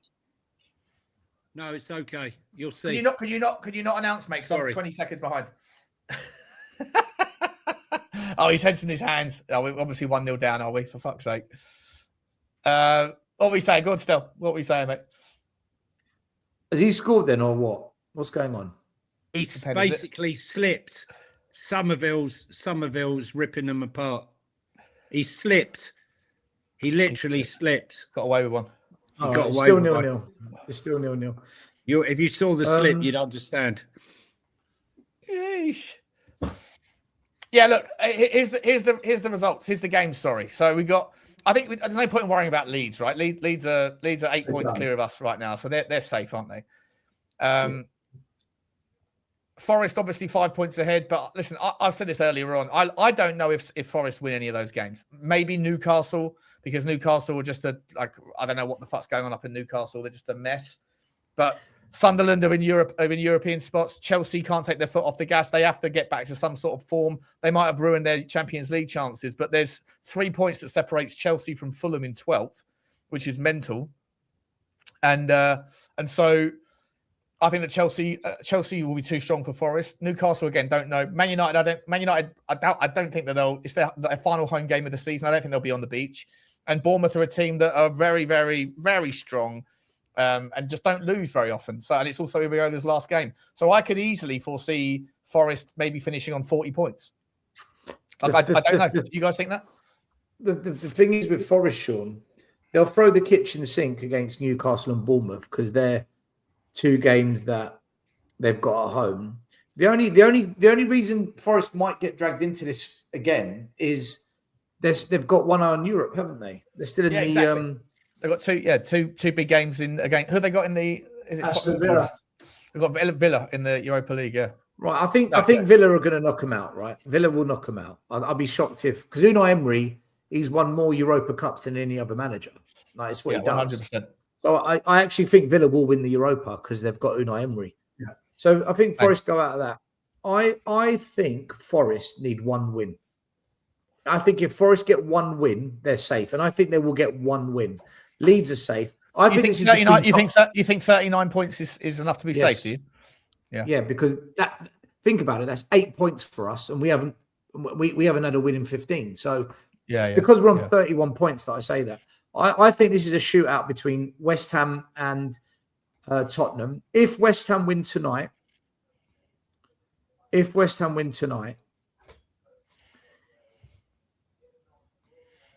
then we are going to have to beat either Chelsea or Villa. We're going to have to beat one of them. Do we know? I don't know if we can. It's all West Ham at the moment, unfortunately. Are Villa's games? Is Villa's game with us surrounded by their games with Nottingham Forest? Yes. Yeah. So that's a good. But you know what though? I'm not going to do that, and I'll tell you why. The person in the comments saying Stell just wants to be right. Why would I want to be wrong? Why would anyone want to be wrong? What are we doing? That's true. Yeah, I want to be right. I think this whole but if they've got a game here in their game, I think we need to forget about that. And I'll tell you why I think we should forget about it. We had 3 weeks. We had 3 weeks of no football. We said, we've got a break here. We've got a nice 3-week break, and then we went and lost. So I actually don't think it matters if you've got a game in between, if you've got a break. I just think it matters what the players do on that particular day that you play football. Because we could have a 2-day break and play shit, or have a 2-week break and play shit, or we could have a 3-day break and play well, or have a 2-week break and play well. You just don't know, right? The only positive I give Tottenham, and this is the only positive I give us, we're getting our players back at the right time. We're getting some key players back when we need, and I think Lubo said it earlier on, De Zerbi is the only manager this season at Spurs who's probably had the strongest available squad. Yeah, 22. So that is the only big positive I give us at the moment is we've got, other than Madison and Kulu and Romero, so see, 3 injuries is normal. We got 6 get 3 off. Sorry, we got 6 now. No, I'm not talking about fringe players like Ben Davies. I don't care about that. Romero, Kulu, and Madison, in my opinion, start for Tottenham. So in terms of starters, we're missing 3, which is about normal for any club. It's a normal thing to have 2 or 3. So Kudus as well. All right, 4. Okay, so we still fair enough. Do you know what? Maybe we do still have 1 or 2. But listen, Bentancur back, Basuma back. All our front 3. I mean, not that they're much to shout about. They're fit, other than Kudus. We've got backup in defence. We've got Danzo. We've got Dragusin. So, Frank never had this. To give him a bit of credit, he never had this. Tudor definitely didn't have hardly any of this. So, De Zerbi's got a better chance of doing well because I think he's got more players to pick from. So, there's 2 pluses, 2 plus points for me. Firstly, the fact that the league is so concertinaed at the moment, and a lot of teams are going. A lot of teams are going for the Europa and the conference. And I just have a sneaky feeling if Sunderland win on Friday night at home to Forest, they go 6th, a point clear of Chelsea. And all of these, there's very few teams that have got nothing to play for. Newcastle have got nothing to play for. Palace arguably got nothing to play for. But there's very, very few teams that have got nothing to play for. Everyone's fine for something, which allows us to feel like there's not going to be a situation where you can just judge the fixtures on their natural merit rather than at this time of the season. It's like, well, they got their feet up, whatever. And that might change as the next couple of weeks. I beg to differ slightly, Sean, with Palace, because if they win tonight, they're 3 points off Chelsea in 6th. Of course, and they've got a game in hand, haven't they, as well? So yeah. Which is at Man City, which you wouldn't expect them to get anything, but 3 points, which puts them back in the mix. So it's basically Newcastle. Let me have a look. Newcastle, Leeds. Yeah, Newcastle and Leeds pretty much are the only teams that haven't got anything to fight for, really. And you can still make the argument that Leeds can because people still put them in there. But it's basically Newcastle that have got nothing really going on. That's And it. if Leeds beat Burnley next week, then Oh, sorry, and Wolves and Burnley. Sorry, I've also got nothing to play Sure. for. Sorry, those two. Yeah. If Leeds beat Burnley next week, Sean, then they're on 42 points before they come to Spurs. So Yeah, exactly. you think 42 points, they might eat, psychologically. Technically, we've got two of the. There's only 3 teams in the Premier League that really haven't got anything to play for, and we've got 2 of them to play. Okay. So listen, Little bit of an edge, maybe. And if Sunderland beat Forest to go 6th on Friday night, and we win at Wolves, we're only 2 points behind Forest, and they've got a really tough run in, and they've got the Europa League semi-finals as well. So I don't think it's done and dusted just yet. If we lose or draw, we need a first win. We just need one win. Absolutely. I think everything changes. That's why that 94th minute on Saturday night was such an unbelievable hammer blow, because if we just got that one win, I think I'd sit there. I'd be on the show right now. If we got the 3 points on Saturday, I'd be sitting here right now saying we're staying up and we're fine. Not fine, but I'm not that confident yet. But just need one win. If you get one win, everything can change. Well, the whole thing. Can you imagine them walking into that dressing room after 3.5 months of no wins? Yeah, and they've won a game.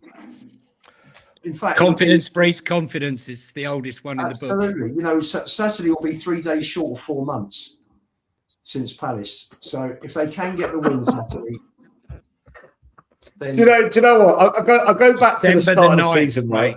December the 9th. Crazy. Johnny. I'm not. This isn't a Frank Viange, right? Forget that. I'm just laughing because I go back to the start of the season, and when I was trying to defend Ange and Johnny was trying to praise Frank, whatever. I remember Johnny always saying to me, and every time we argued, he always said, 22 fucking losses. I'm not going through that again. Fuck Ange. And we're literally we couldn't do it again. We couldn't write it. Yeah. If you put a bet at the start of the season, right? Do you think Spurs will lose 22 games again? No one's taking that bet. I mean, listen, we stayed up with 38 points, and there's no way you're staying up with 38 points this season. No. I think you need 39. I think you need 39. I think you need 42, personally. No, I think for me 39. I don't think 40. 2 wins, 2 draws. I think keeps us up. But 40 points. Mate, Callum Wilson is coming on for West Ham. I know, and let me tell you something. Let me just say something. Know. West Ham Callum look the Wilson. most likely to score. Definitely. Yeah. So what are we saying then? Are we staying up or not? Listen, I stick to what I said.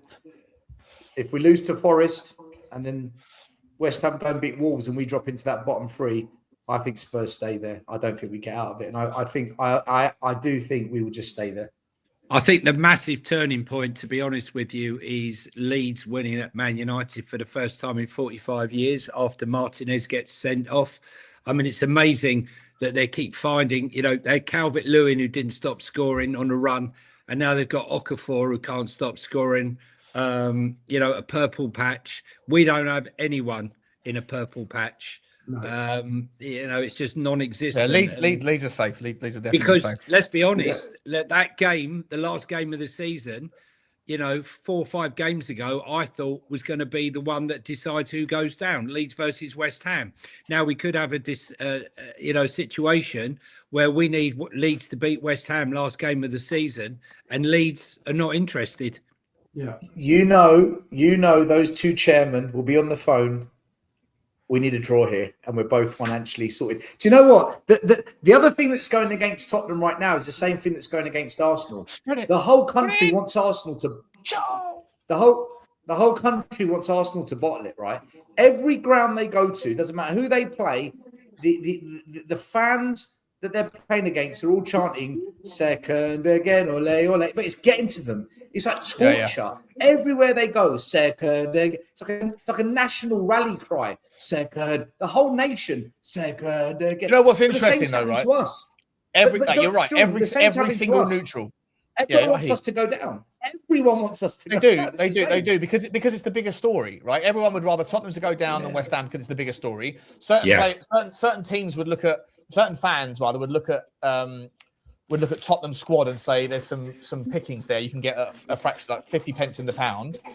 And it's the same with Arsenal, right? Everyone wants Manchester City, even though everyone thinks that Manchester City are cheats. What is that noise? Is that you? Is that your?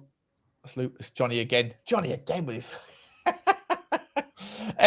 Everyone's looking at, like, everyone suddenly forgets the 115 charges because it's a more interesting story for Arsenal to bottle it. But you know what? If Tottenham do go down, it'll be the talk of the town for about 2 weeks.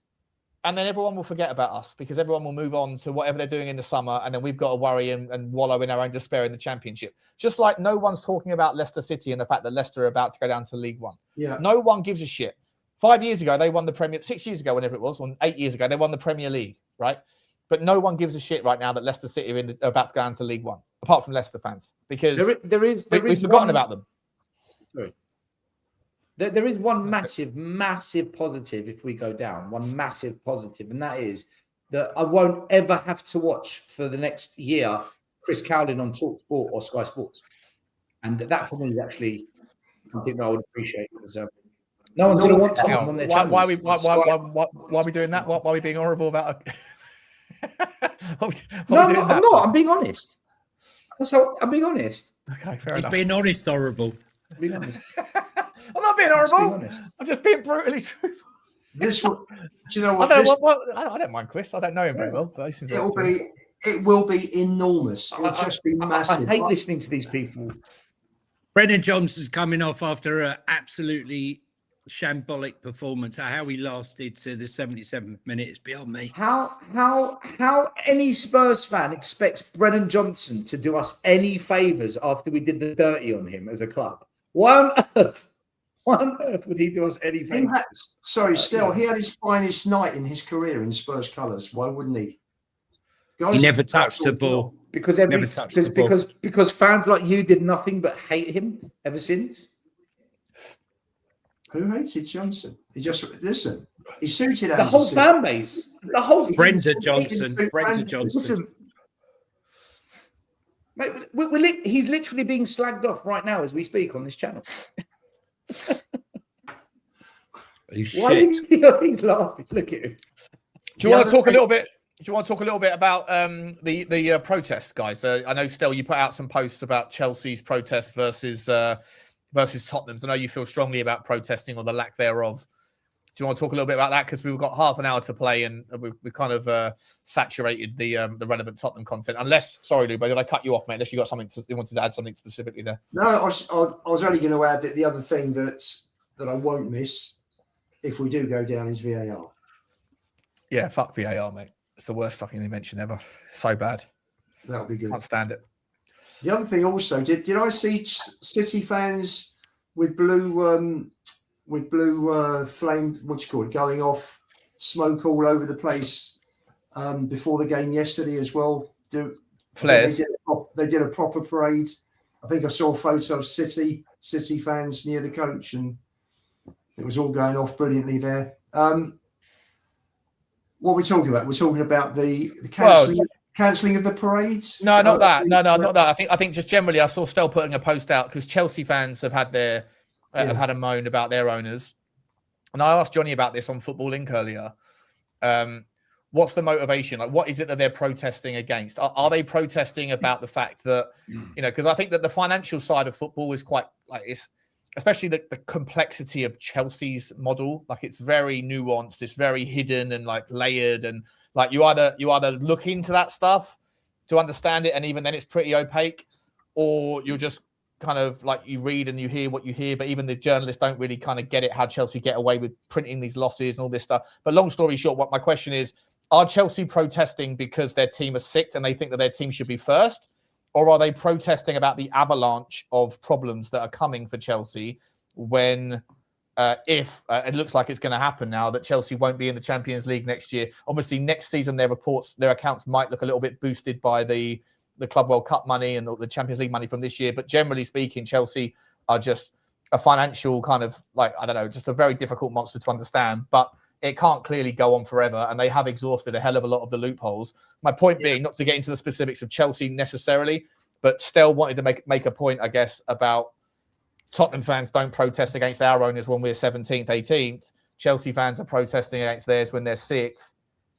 I think Just Chelsea's stop. point is fans with standards. Still, Chelsea before- and Strasbourg, it was, by the way. Can I come in still? Before you come in, can I just say a lot of fans protest about what's current and current results. Chelsea have had unbelievable success through the Abramovich era and have just lost 7 out of the last 10 games. And obviously, the only teams they've beaten are Wrexham, Port Vale, and Villa. That was a good result. That's it out of 10 matches. They've won 3, and two of them in cup competitions in the FA Cup. So they're all pissed off big time with their team. Yeah. So that could be a reason. Do the fans look forward? Are they pissed off about what's coming around the corner, Sean? I'm not so sure. Protesting about what exactly are they protesting about? They're protesting about what? Like that their owners haven't backed their manager, or are they protesting about their manager selection being a donut?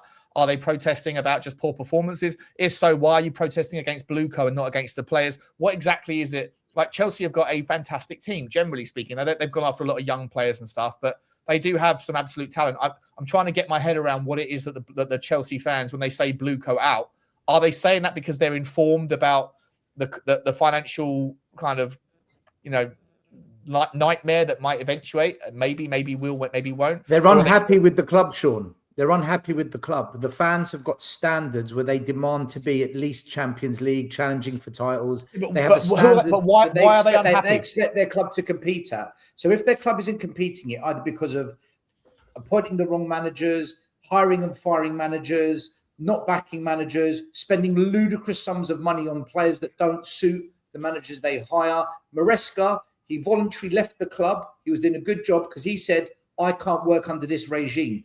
That pissed off the fans, and what they saw. They were telling him when to make subs. Yeah, right, exactly. Right. So the fans don't want that. They don't want that kind of ownership. Some say, but they've been spoiled. Are they spoiled? Yeah, exactly. Are they spoiled because of Abramovich? Some could say they've been spoiled because they had Abramovich. But whether they're spoiled or not, they've got standards. At Tottenham, we simply don't give a shit what this ownership does in terms of the behaviour that we portray towards the owners. Our owners could do whatever they want, and we will continue to back it. Whatever decision they make, we will back it. That's not having standards, in my opinion. So it's like standards. Like standards, it's like I don't think you can have standards of expectation around things you have no control over. You can have big standards six club. Have standards for your own life. Big six club. If you're unhappy with how you look, go to the gym. If you're unhappy with how much you earn, get a better job. If you're we're a unhappy big with your six wife, club. I'm not happy with Tottenham doing. I'm not happy with what Tottenham are doing. I can't be pissed off with you, Stel, for not having a mansion. You know what I mean? Like, I don't really understand this idea of like I demand. What's that got to do? Are you? This idea of standards for things you have no control over. That's what I find. That's what I find. You do have control if you wish to exercise the control that you have. We are the customer. We are the paying customer. Customers have control. You can choose to voice your opinion and do something as the customer. So, look. You cannot. I've said this many a time. Years before Chelsea were protesting, I've always said if what's happening to Tottenham happened to Arsenal, United, Chelsea, any of those clubs, their fans would let that board know. We don't. We're not. I agree with Tottenham. I agree with our current plight. I agree with that, especially when you look at the price of tickets. For what it's worth, though, I don't know if you saw this. There was an article about this. Since 1990, when the Premier League came in, they looked at the price of tickets for every team that was in the Premier League then that is still in the Premier League now, and they tracked inflation added, right? So whatever inflation was over the last 35 years, and the price of the tickets then versus the price of the tickets now. And they looked at the difference, the scalping essentially from the clubs. And the team that has charged the least amount above inflation over that entire 35-year period is Chelsea. They are only 1% higher than what the inflation adjusted price would be from 1990, 1991. The team with the highest inflation in the prices since then is Everton. That is 150% above inflation. So if you're talking about being paying customer, then Chelsea haven't ripped off their fans rather, in that regard, because they've stayed in line with the price of inflation. So the price of a ticket today is what it was before the Premier League came in. Sean, you're making it all about the finances. No, so I'm trying to understand what it is that they're.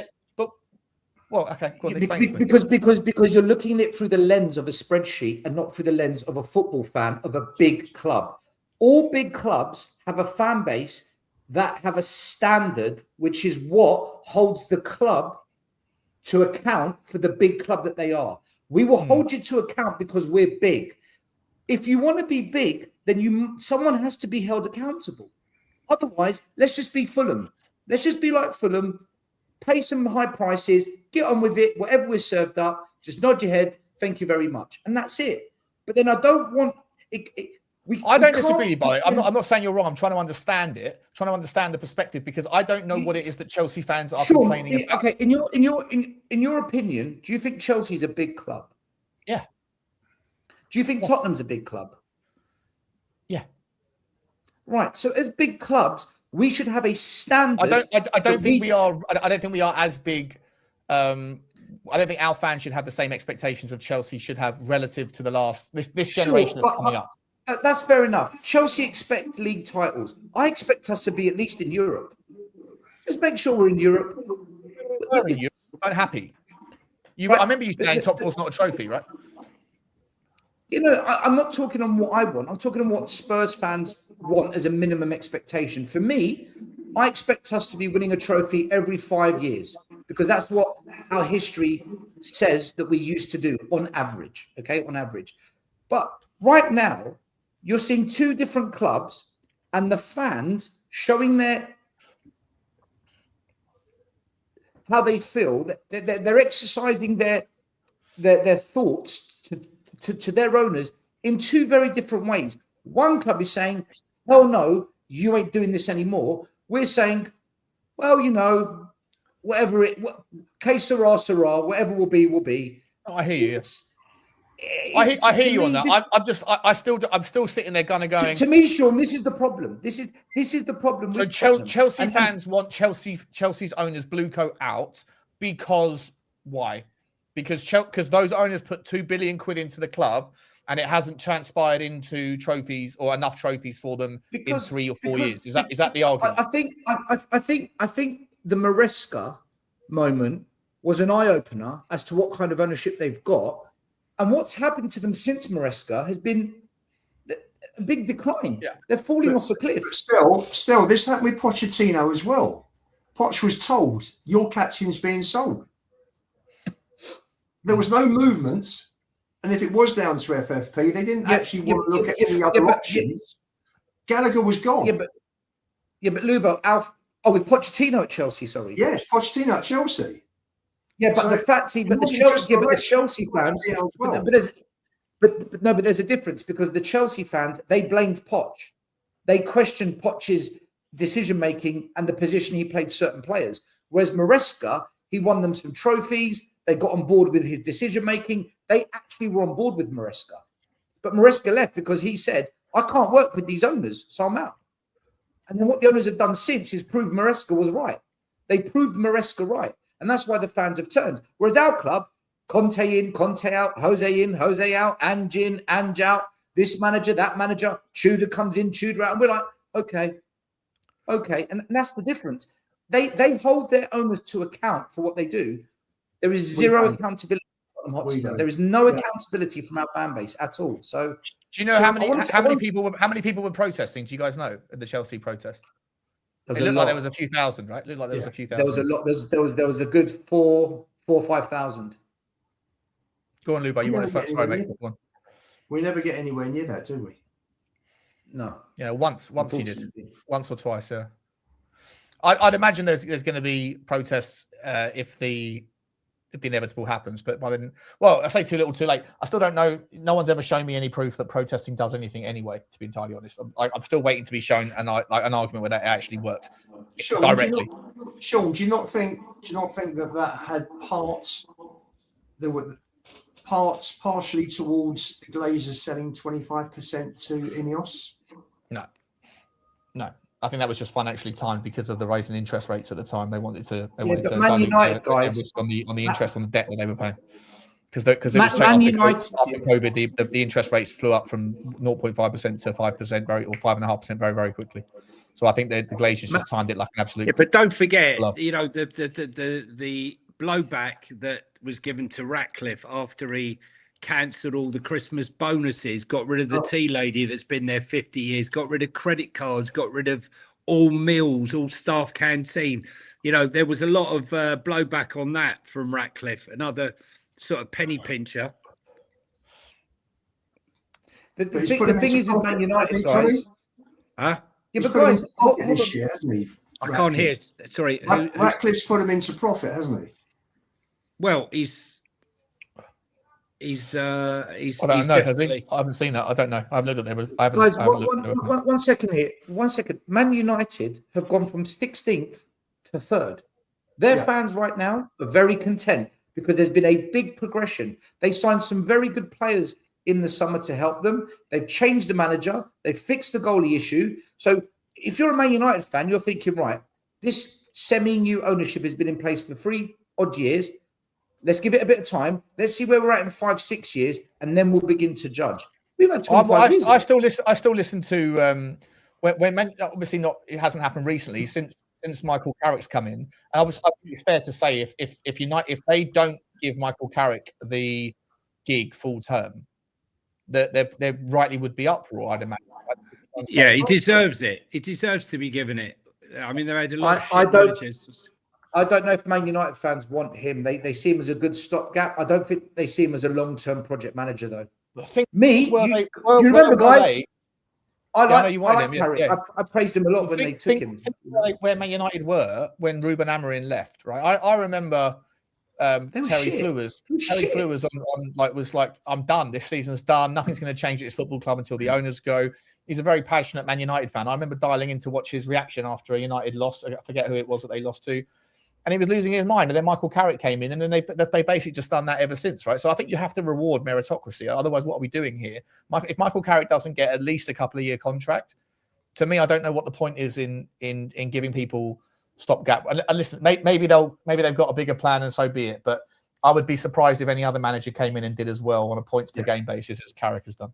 The other thing that also I think went through Ineos as well. There were protests earlier in the season, and I remember driving one Saturday morning listening to Talk Sport, and one of the football finance guys was on, and he was talking about the Glazers and Ineos, and the Glazers, because of the dividends they've taken and the money that they've hauled out of the club, Man United are paying £30 million interest alone on that interest on the dividends that they've taken out. The money that they slapped out. Yeah, they've taken a billion over the last 20 years, haven't they? Something in dividends alone. You know, insane, isn't it? Insane, isn't it? Has that ref not blown up yet? For Christ's sake, Johnny's looking. Yeah, it's over. 0-0. It's finished. It's over. Oh, thank God. Yeah. Okay, take that, Johnny. You're on mute, mate. What are you saying? Just giving them. It was a foul in the box, and there was a foul in the box for Palace, and they've given a corner for West Ham in the 85th minute. No, it's not. It is, Johnny. It's over. Oh, right. Okay. Okay. All right. Okay. Okay. We can breathe. We can breathe, guys. We can breathe now. It's the 95th minute. Right. So, listen. West Ham have got who next? West Ham have got Everton. And when's that? When's that? Is that before us or after us, or when? Hold on. No idea. We're at 3:00 on. We could, if we beat Wolves, we could be above them, right? Palace looked like they couldn't be asked. And it's madness, Johnny, because Palace, like Lubo was saying, right? They've still got 7 games to play. Watch them turn up. Watch them turn up. Yeah, but they're safe, Sean. Palace are safe, Sean. They're safe. Yeah, but they should still be going for Europe. If they won tonight, they would be 3 points off of Chelsea. And 6. Yeah. West Ham with a game in hand. If they won that game in hand, they'd be 6th technically. Listen, Glasner's a winner, right? He's got his eyes on that Conference League. He's going to go all out to win it, and I think. And they'll be in the Europa League, and they'll be in the Europa League next season. Yeah. Mate, Who glad they got in the semis? Shakhtar Donetsk, Shakhtar haven't they? Donetsk in Not Poland. an easy game. First leg, I think, is in Poland. I think. Yeah. they'll give him a Not game. easy. They'll give him Not a game. easy. Sean, So just wrapping up this protesting discussion. For me, if change for Tottenham dare to have a protest after we get relegated, I tell you what, I'm gonna be all in with Enoch in.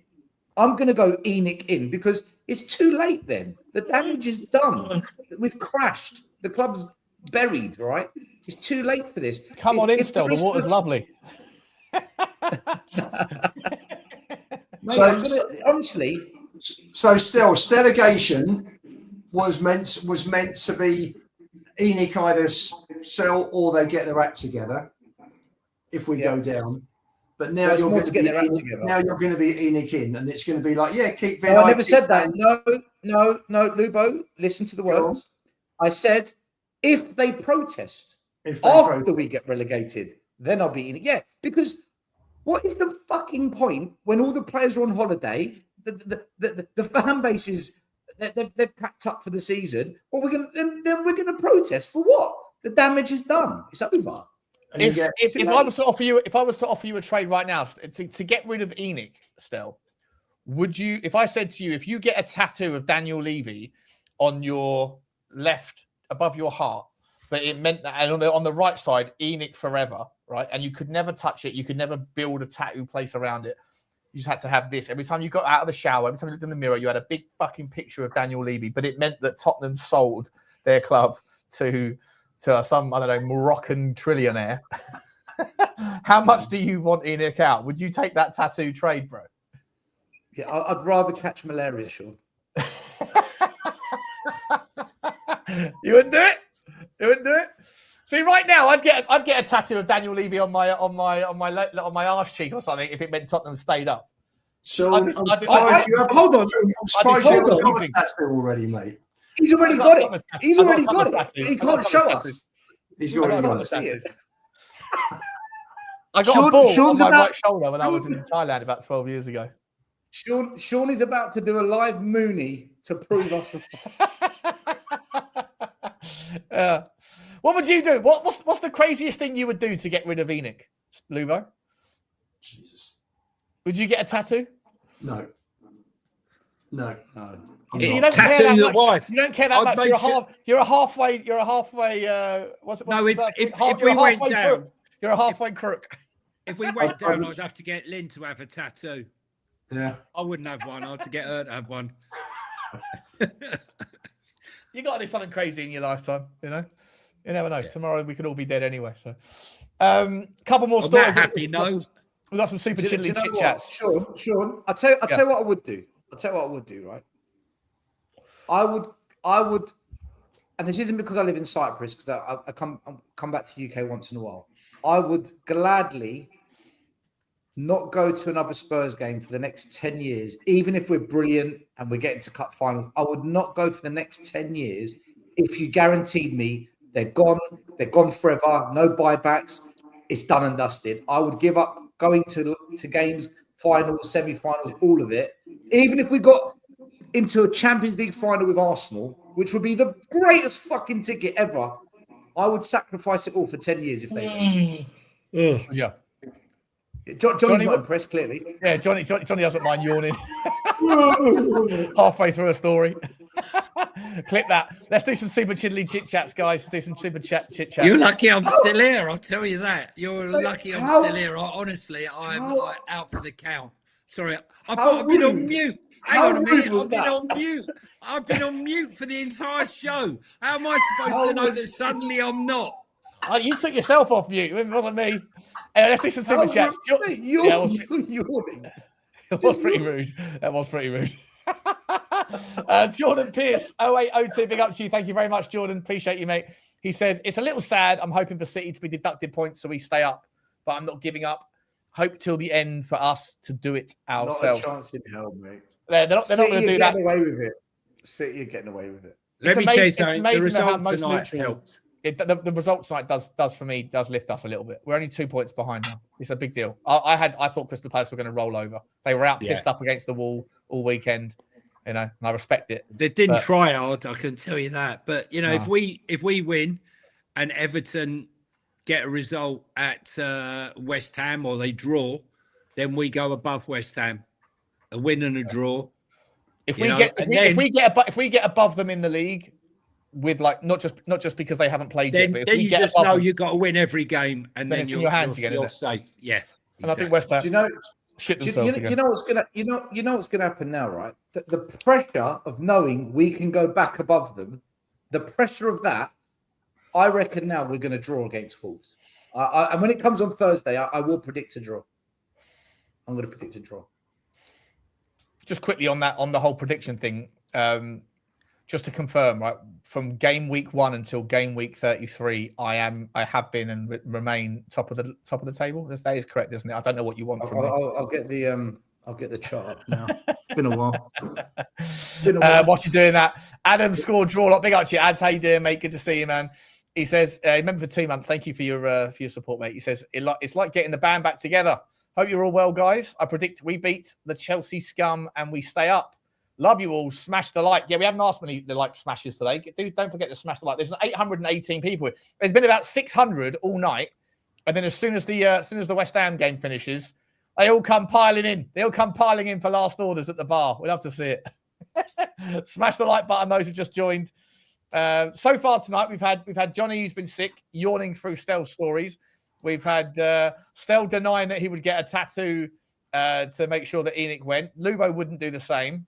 What else have we had? It's been about it, really. There hasn't been too much in the way of controversy, really. Big up to you, Adam. Thank you very much for the super chat, the most controversial thing has been Stella and I have agreed at least 3 times. Yeah. Peace in the Middle East of Spurs 5. Big up to you. And Ulrika Ratatata, Ulrika Kakaka with a super sticker. Big up to you, Ulrika. Dry your bits, get out of the bath. It's time for Tottenham. Pour yourself a G&T. Choo to you. Thank you very much indeed, Ulrika. And we got the points. Mate, it's actually embarrassing. Over the entire season, the leader is on 19 points, and Johnny hasn't even got double figures yet. It's absolutely shocking. So Sean, you could be Arsenal and still could be Man City. I'm quite happy being Wolves. Not gonna happen. You're still in the Champions League, mate. You're top 4, Johnny. You're fine. You're top 4, mate. You know, nothing to worry about, bro. You're playing Champions League football next year. I wouldn't worry about it. Last couple. We have a couple more little talking points to get through to round off the show. Pape Sarr and Archie Gray links. Pape Sarr to Real Madrid. Is that what? Did I read that correctly? Yeah, or Bayern Munich. What are we doing here? Silly season has begun early. 23 years of old, 23 years of age, lots of interest. Listen, he's got good legs, got a good engine. He can't pass the ball. He can't pass the ball. He's never going to play. When was that high possession team? He should go to a team like Crystal Palace, probably. Yeah. Go to a team like that, you know, playing that sort of world. Listen, how can I be so disrespectful? Listen, all you know is that Paratici paid 12 million for him and would be making a profit. That's all you need to know if he does go. How much profit do you reckon we'll make on him, Johnny? I reckon they'll sell him for like 40 mil. No. 35, 40 mil. Yeah. No chance. Really? 35. No, Yeah. Johnny, I think we get 25 tops for Sarr. I think we get 30, 35. Yeah. What are we doing here? Really? I'd say 18 million at a push. I think he's bang fucking average. We got 35 for Brennan back post Johnson. Come on. But he did score the winner he scored the winner in the No, he didn't. No, he did scored not. 18 goals, Johnny. No, he didn't. He did not score the winner in the final. Stop being in denial. I'd love he to never touched the ball. I'd love to put a polygraph on him and say, did you actually touch it? And then hear him say yes, and then go, he absolutely didn't touch that ball. Not a chance he touched it. Not a chance. By the way, Sean, just to answer your question of a few minutes ago, our game with Wolves is on at exactly the same time as West Ham Everton on Saturday. Yeah, 3:00. Yeah. Interesting. I think both teams draw. I think West Ham and Spurs both draw that day. No, we've got to win that. We have got to win. I don't think we win it. I think we draw. We've got to win this. and win it comfortably. We have to win it. We have to get 2-0 up, 3-0 up, and then we can. Yeah, we have to beat Forest. We have to beat Brighton. We have to beat Fulham. We have to win. We have to. Are you rooting for a victory still? I don't care. I couldn't care less what happens. I'm just on YouTube for content purposes now. Welcome to the team. Come on. I'm like a guest. I'm like a guest on my own show. Yeah. In fact, I think for the rest of the season, I should get the doorbell intro. Can I just tell you how bad the game was tonight? Can we give you the knock on the way out if you want still? Crystal Palace had No, one shot. I'm not knocking one out over Kaz. I'll tell you how bad Crystal Palace wanted it tonight. They had one shot on target the entire game, and they had an XG of 0.61. Johnny, does that not include the goal that was disallowed? Yeah, that would not. That of course it won't. That won't count. I know that. Well, it was disallowed because he handballed it. Okay. He shoulder barged it. And just quickly, Archie Gray also linked with who? Lubo? Well, Man United. No, I don't know, Bayern Munich and Dortmund or Leverkusen, one of those. What Reading. are we doing here? How much would you sell Lubo? You wouldn't sell him, Lubo, would you? You wouldn't sell him for all the tea in China. Well, we paid 40 million for him, so we're going to have to get our money back. Yeah. Would you let him go for 40 million? Yes, I would. Clip that. Clip that. Oh, all fucking season. What just happened? Wait, what? All season you've gone to bat for this kid, and now you're get him out the fucking door. Get our money back. He's getting our money back. Hang on. Lubo, you are a disgrace. An If Bayern absolute Munich- disgrace. Bill, What? Hang on a Bill, minute. if Hang Bayern on a Munich, fucking if minute. Bayern Munich, Oh, what just happened? You want Archie Gray out of the fucking football club? would you take 40 million? If Bayern Munich were paying 40 million, then I could turn around and say, there you go. I told you he's a player. Listen, I've always said we overpaid for him. We shouldn't have paid more than 20 million. That should have been the going rate for a midfield stroke right back from the Championship. We paid 40 million because Brentford had already agreed it. And because Spurs wanted it, they either coughed up or, shut up. So we overpaid by double. So for me, he was worth 20 and you get 40. I still think he's going to be a really good player.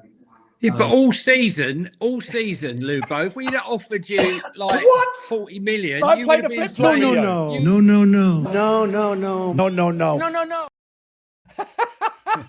and now all of a sudden, Hold on. it's like 100%. 40 million, he's gone. Lubo,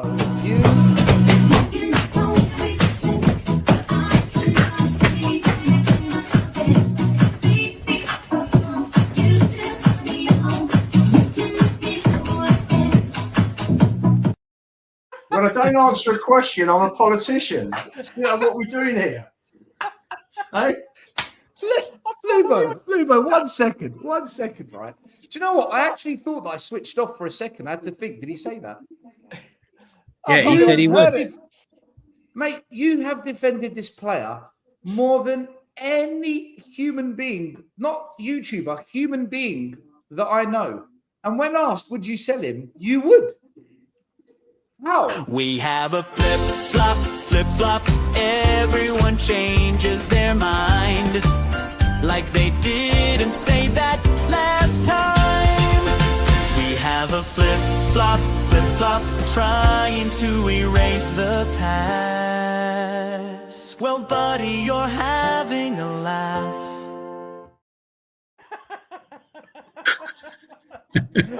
I'm surprised you haven't put me in the mud yet, Sean. Oh, I got that one as well. Should you do that one as well? What just happened? My man was totally cooked. His waffle, simply awful.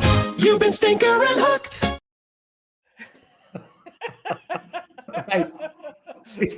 What are we doing here? This is absolutely insane. Archie Gray can piss off a Lubo exclusive. 40 bar. 40 Barney can go. Unbelievable.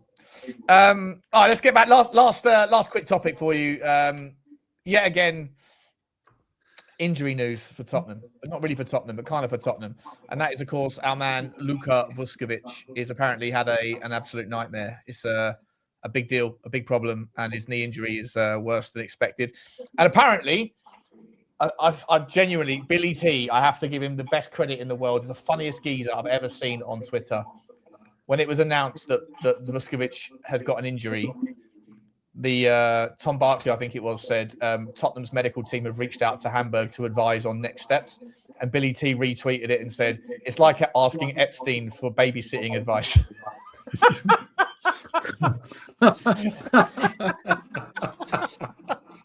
Absolutely sensational. But apparently the advice didn't go very well because Vuskovic's injury is an absolute nightmare. So what are we doing there, people? What are we doing?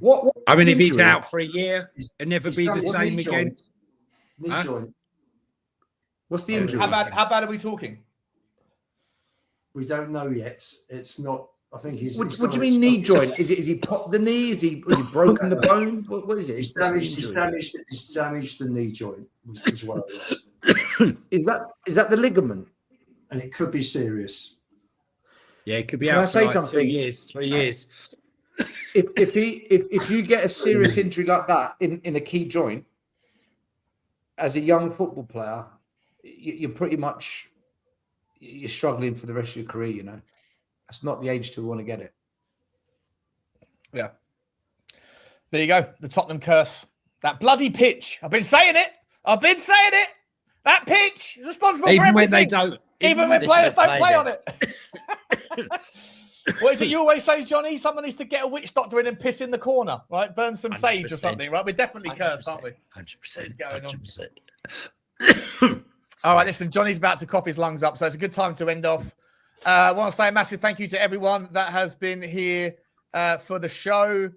Really appreciate everyone. We'll be back on Thursday for predictions for the Wolves game and a proper preview. And I'm sure there'll be, no doubt, in the world of Tottenham, there'll be things that happen between now and then. So look out for that. Any final thoughts? Any news or information or shows anyone needs to talk about? Now's your time. No, my prediction is tomorrow's Tuesday, and I'll leave it at that. I think you got a chance there, mate. I think that's not bad. Cheers for that, Johnny. I could get on to 10 points. Well, I'll get on to 10 points if I get that one right. No, listen. Well, I'm gonna keep go on, the faith. Johnny, sorry. Just going to say, keep the faith, guys. The result tonight gives us half a chance. I think a win for West Ham tonight would have made things very difficult. They got Everton, which isn't going to be an easy game. And Everton do have something to play for because they're playing for Europe. Yep. So hopefully they're going to give West Ham a tough game on Saturday. So in terms of the points difference between us and West Ham, thankfully that Brighton goal didn't make things worse. Yeah, but we'd be 17th again now if we'd. We'd be above them. No, we would, but our game finished 2-2, and then West Ham still had to play. So, you know, you look back now in hindsight. Tonight, you look at it tonight, and it's thank God they didn't get the 3 points. So yes, listen, it makes life a little bit easier, doesn't it? Yeah, I think the Tottenham players are happy tonight. Moyes will do West Ham as well, by the way. I think he knows them inside and out. They've sacked him twice, haven't they? Yeah. So he'll be bang up for that. Bang up for that one. And Everton got lots to play for because they've still got big Europa League hopes. Guys, we'll leave it there. Big up to A-User 4872 for the late one. I guess the people chasing Vuskovic will step back. That's a good point. Yeah, if he's out for the summer, then maybe we'll keep him for another year at least.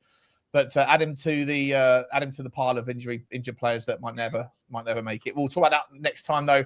Big up to you all. Sean, we'll be back. Sean, can I just quickly say that I'm live tomorrow on my channel? People have been asking where I've been. I've just taken a bit of time out because I didn't just want to repeat myself. But tomorrow night, 7 p.m, I will be repeating myself a hell of a lot with Brian Daigle. We go live tomorrow. £1 billion infrastructure failure.